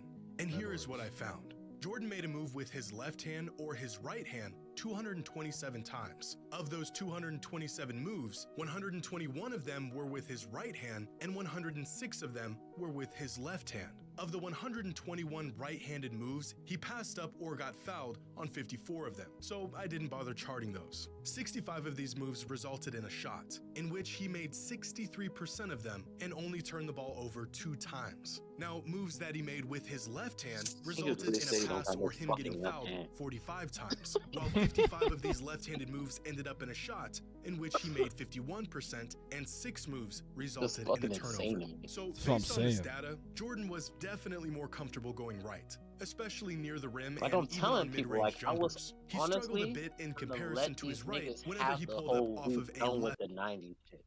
I was like, whatever. That's what I was saying. It's when I seen the Jordan thing, I'm like, okay, this is ridiculous. This I can't let slide. The other thing, like, whatever. Fuck that. I'm born in the 90s, but really my era is the dead ball era. Like, it's whatever to me. Like, 2000s to like 2014, 15, and that's where I cut off. So it's fine for me. Like, I wasn't even hurt like that. But when they said that, I said, it's just a lie. I don't like liars. That's why I like Nick Wright. Just lies on TV every day. Fake smart. And like, I even spun back his clip because I was like, maybe there's a valid point here. He was reusing the same clip like 4 times in a row before he would move on to another one. I probably should watch. And you mean to tell me you bringing out lowlights, and your lowlights only last a minute long? And you got to reuse these clips 4 to 5 times? Yeah, that's just crazy. My lowlights are higher than that. I have done some dumbass shit, bro. Trip on the ball, just kicking out of bounds. Like, what the fuck am I doing? Left-handed dribble. But overall, Jordan went to his left 47% of the time. And although it was his weaker hand, he was still above league average even while going to his left. But 8 games and 350 minutes of basketball is a relatively small sample size. So I looked into it further and found this. A detailed breakdown of Michael Jordan's shot chart and shot tendencies in 3 seasons from 1990 to 1992.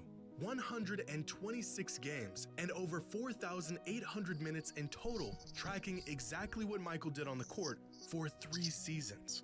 And here's what the data shows. In total, Michael made 1,074 moves in isolation, going either to his right or to his left hand. 48% of those moves were with his right hand, and 52% of those moves were with his left hand. When going to the right, Michael shot 61.7% on 410 shots with 15 turnovers, resulting in 1.38 points per possession. When going to his left, Michael shot 61.3% on 421 shots with 36 turnovers, resulting in 1.31 points per possession. So even with a much larger sample size, Michael not only had a left hand, he went to it just as often as he went to his right and was nearly as proficient with his left as he was with his right. Now, for some context, throughout this 3-year span, Michael made on average 4.4 left-handed isolation moves, or in this case, isolation possessions, that resulted in 1.31 points per possession. Now, here are some prolific scorers from this season and their overall tendencies and efficiency in isolation. Keep in mind, this data includes both right-handed and left-handed moves from these players. And now here is Michael Jordan with just his left hand. Jeez. So, Jeez. Yeah. I'd say contrary to what has now become popular belief, Michael Jordan had a left hand. And I cannot believe we had to dig into the data to come to this conclusion. That's what I'm saying. I feel stupid even acknowledging this dumbass shit. Like, I've been baited. I got fucking baited into this dumbass shit.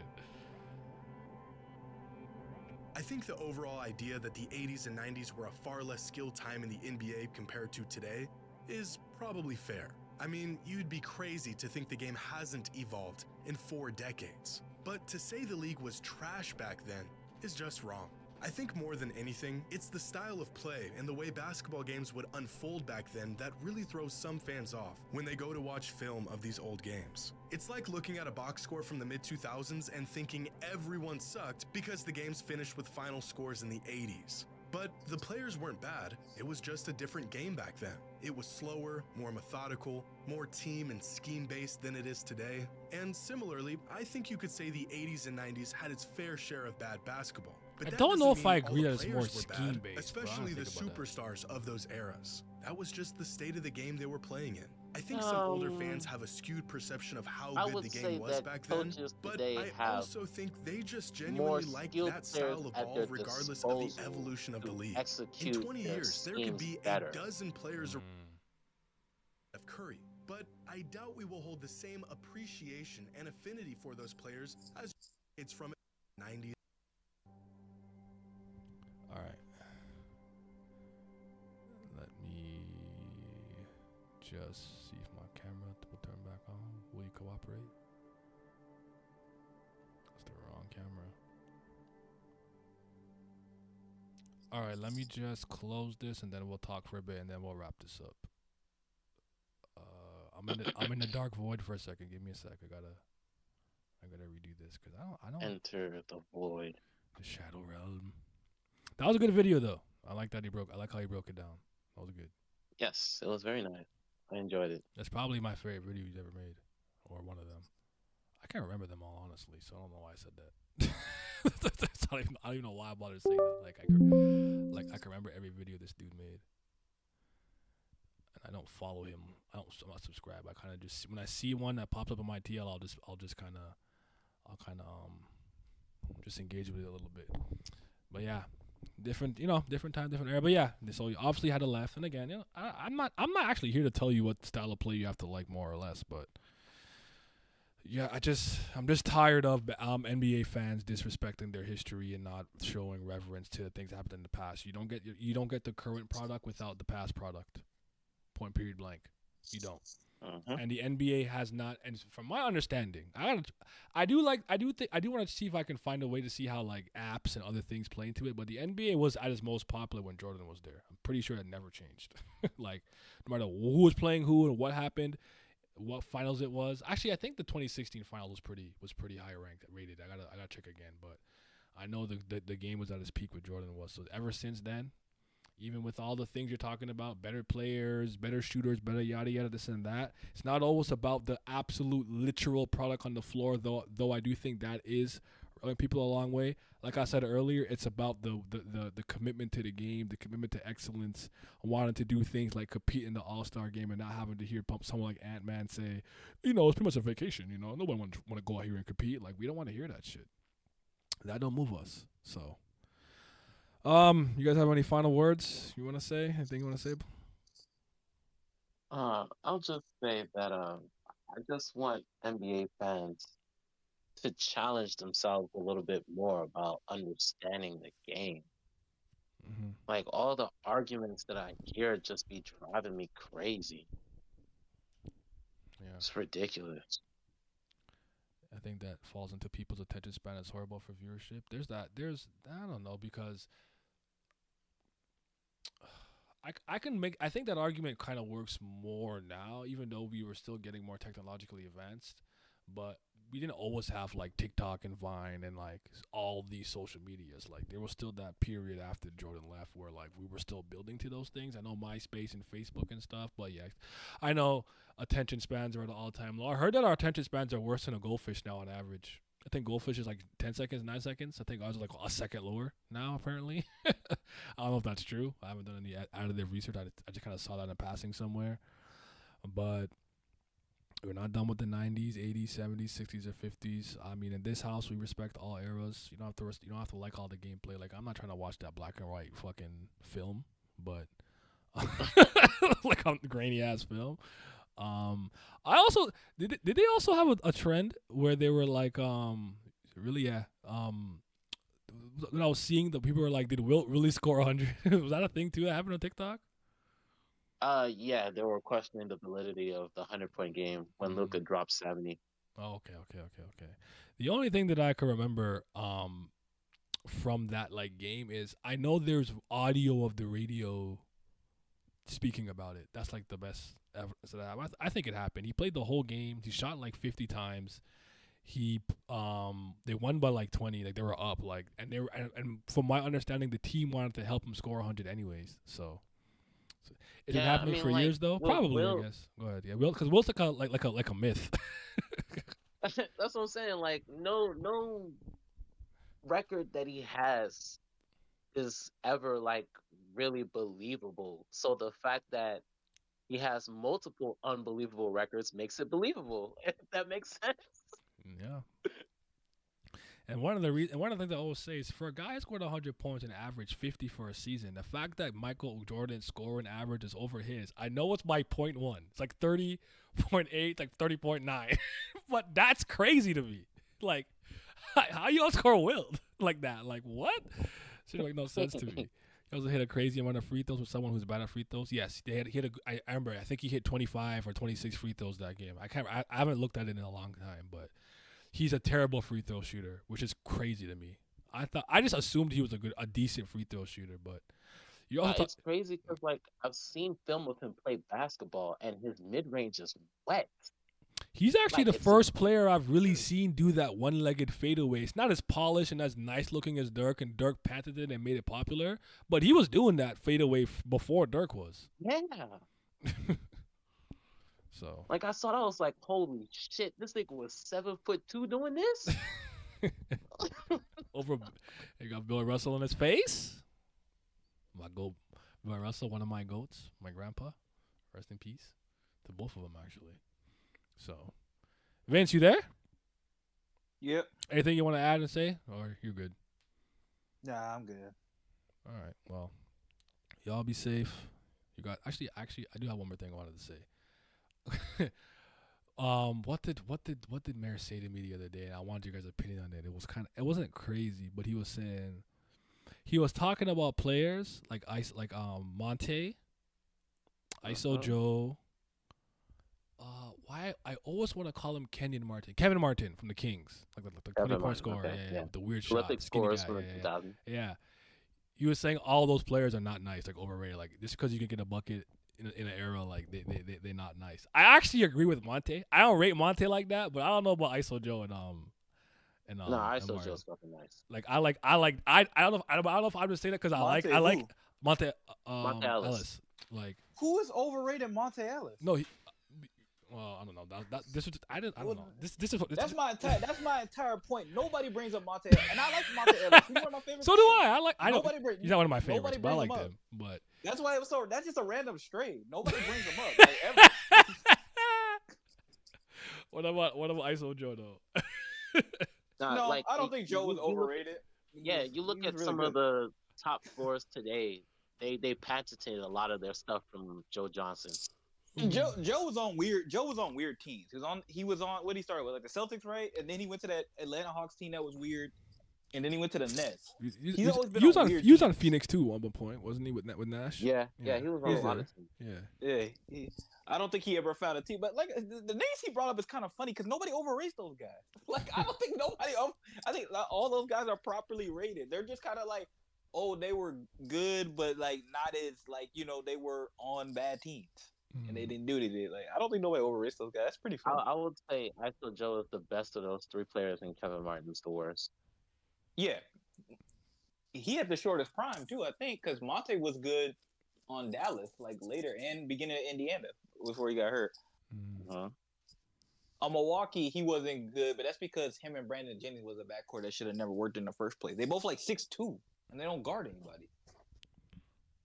All I know is the Warriors. Even though they were going to trade Steph to the Bucks, the right thing happened. Yeah, they got well because he used to get injured all the time.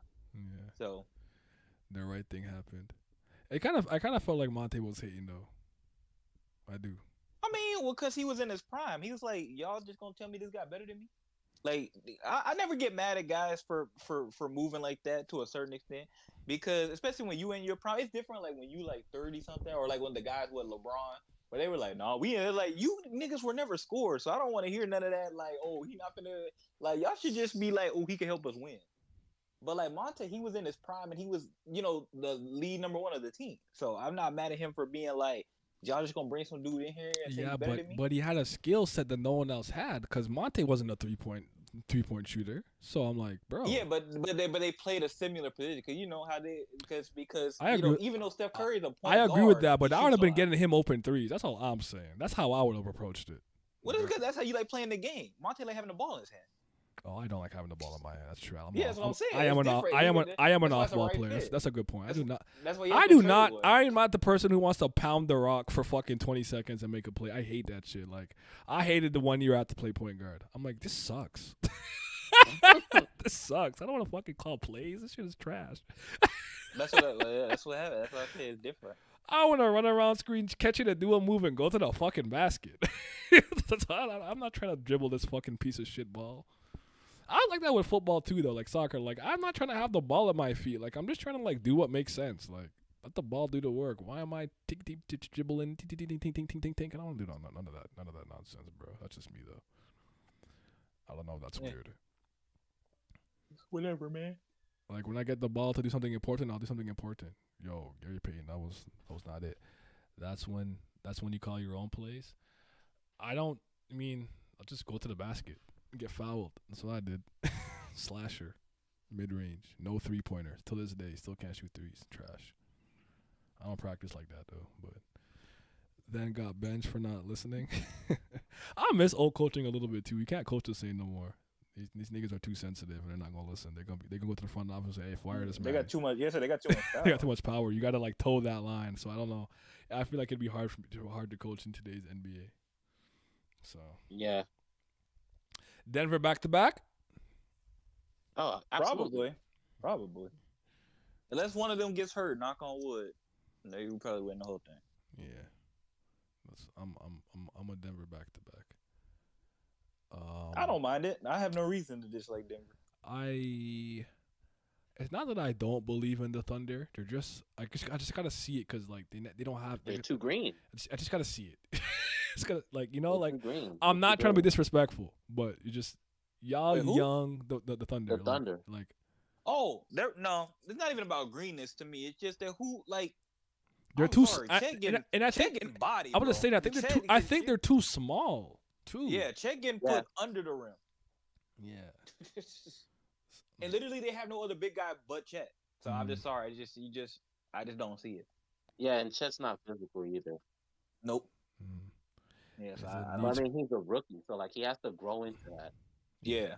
But they just needed some help. They didn't get no extra big guy to give him. Like they are a team that should have got like Daniel Gafford or something. They needed some help. Like even if they play like the Lakers, if the Lakers snuck in, I don't think they will. But if they snuck in, they would have problems with the Lakers. They don't agree. have nobody with no size. They never beat the Lakers today. Anthony Davis is about to, yeah, need the Spurs to get a good point guard for Wemby. Wemby scares me. No, we don't need a good point guard for Wemby. We need a good whole team. Get all them niggas out of here. You trying to get Trae Young, bro? I know you don't want Trae Young. I know you don't want Trae Young. I I know you don't. I know you don't want Trae Young because I wouldn't want that nigga either. I don't want Mike's Trae. Trae Young in theory would be good, but Trae Young the type of dude who be like, Wemby, just watch me dribble the ball for like 20 seconds, and then when I shoot it, just get the rebound. No, we're not doing that. I'm with you. I need like I don't know. I need a real point guard, but I need a whole new team too. Like there's like two niggas on the team I'd keep. Who's coming out the East in your guys' opinion? Does it matter? You know what? You know what? Fair enough. That's so funny because the majority of my life, the real finals has always been the Western Conference Finals for the majority of my life. It's so fucking crazy to me. It's not like I haven't seen Eastern Conference teams win, which is fucking crazy. But more often than not, just like the West was always so much harder in my life. Don't get me wrong. I think it will be competitive games. But my problem is that I have a hard time seeing whoever comes out the East actually winning if they're playing Denver. Yeah. If they're playing anybody else, then they have a chance.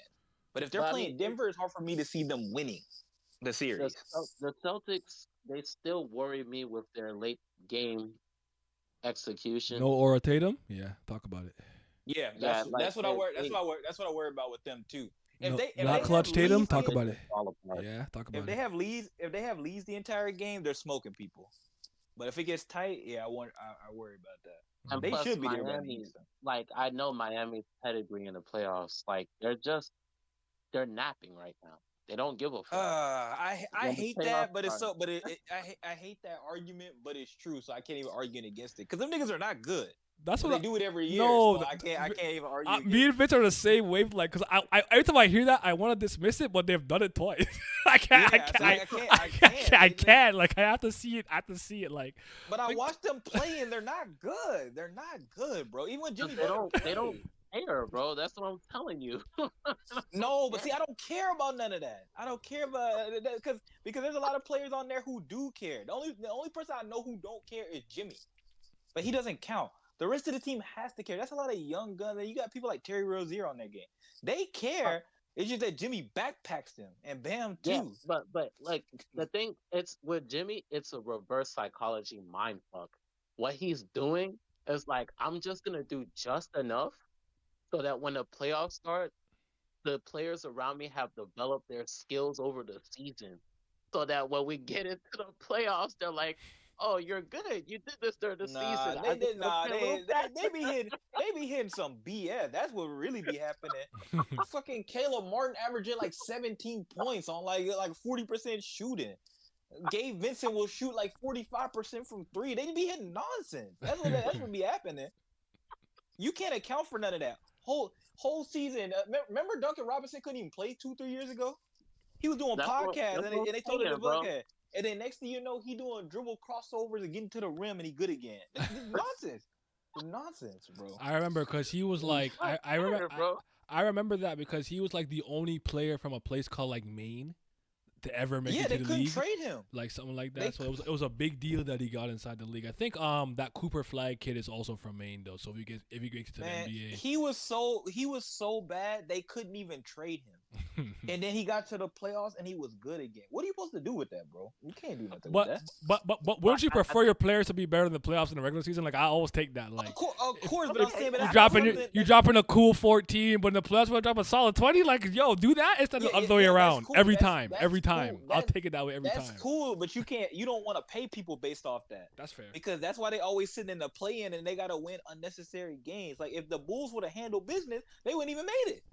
That's what I'm saying. They cross a hard line between like we shouldn't be here and like we got the best coach in the league and we show up during the playoffs. It don't make no sense. But also Vince, what it is Miami is a team where it's not entirely difficult to beat them one time, but it's very difficult to beat them 4 times out of 7. Well, that's because really everybody in the East, not in the West, it's hard like that in the East because everybody in the East play like dumbass. They just shoot a bunch of threes, and Miami's like, yeah, appreciate that, homie. I love that. They just keep shooting a bunch of threes. Floating on them. Well, I'm saying Jimmy don't shoot threes. Jimmy go to the rim and he shoot middies, and next thing you know, he shoot like 15 free throws, and then if Bam plays aggressively, then he's shooting good too. The problem with the Celtics, the reason why they go early is because the Celtics, when they panic, they just start chunking threes. Yep. I'm chucking. As the Gil was saying. The Celtics actually don't have an identity offensively. Because they're always at their. Do you guys believe in the Celtics though? Like. No. All right, good. That's the right answer. I like the. I believe in them, but speak on that more. Elaborate on how bad they are. I'm joking. It's completely predicated on if Porzingis stays healthy or not, which is they don't have a center. I don't believe him Porzingis at all. That nigga's never done shit in playoffs, and he's not going to. Do you believe the Knicks? He did it for when he was on Dallas. The first year he was on Dallas, him and Luka were playing well against the Clippers. He was pretty good, and then after that, he ain't really done much. But as soon as he left Luka, he was good again. So we ain't seen him in the playoffs. So I can't tell you if he's gonna be good again or not. Because when he was with the Wizards, he was good, and he's been good on the Celtics. I have to see it. But Laker fan in my chat, yuck. No, I'm kidding. I'm talking shit. Maybe you're from Los Angeles. I'm talking shit. I don't. Once Kobe was gone, the Lakers meant nothing to me. So, but I was a Bulls guy. Celtics have a net rating and just stats comparable to the best teams, but not even favorites. I love to see it. I hate the Celtics. I always have a small 5% belief in Milwaukee because of Giannis. I seen him drag them into positions they shouldn't be. It's actually Dame who's making me nervous. I don't think he's like.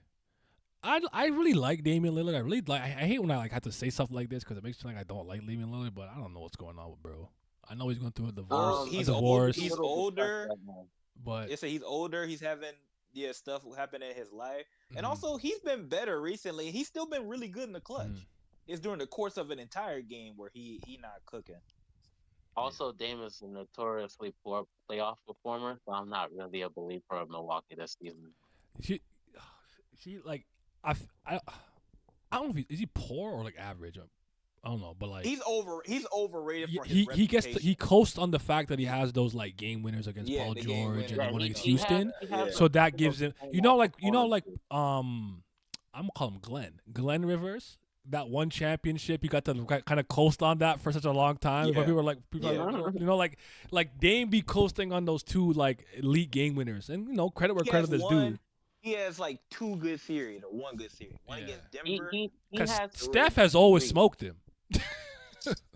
Which is why, like, Yeah. Steph didn't play for 1 year because his hand broken. What y'all for? What did Allen Iverson say? He What still y'all forgot? Y'all forgot? No, Steph didn't play like half a series or like 3/4 of a series versus the Blazer, and they still got smoked. That's what I'm saying. Yeah. Yep. Because I remember, Klay Thompson I remember, and Draymond Green. I remember. There's one. I think I'm remembering correctly because wasn't 1 year. It was Seth and Steph, and Seth had that like one really good game, like cooking the ball from Curry from Steph a couple of times. It was Seth versus Seth Curry. Like he was on Portland. It was 2019. That the I year like. Toronto won the finals. I was rooting for Seth secretly. I said, go on. Yeah, but the thing with that series was the Warriors fucking swept the Blazers. So yep. Yeah, which is why, like, to me, he's never been comparable. Even the deep three, from my understanding, doesn't Steph still shoot it better, even if he doesn't shoot it as much? So just like the idea, like, I'm not trying to discount Damian Lillard as a shooter or long range shooter, but it's like he was never as good as Steph under any circumstance at any point, in my opinion. Like, no, like, Steph has always been a better shooter than Dame has 3 good playoff series. His very first one against the Rockets, the one where he fucking torched the Thunder, and the one that he had against us when it was just Jokic and friends. And he had like that 50-point outburst.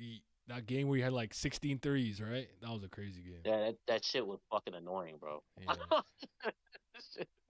shit was annoying. Yeah. First round, Killer Dame. Then past that, he trashed Killer Dame. First round, Killer Dame is crazy. But all right, it's getting late. Thank you guys for. I did like 3 streams today. Jesus Christ. But all right. Am I streaming tomorrow? Maybe. Might not be long though. But I will be here Wednesday and Thursday. Thursday, we'll be catching up to One Piece, and we're catching up to Ao Ashi Thursday. What? Yeah, and then I don't know. I think it's something for Wednesday. We all be safe. We not done with the 90s. Jordan had it left. Fuck LeBron. Goodbye.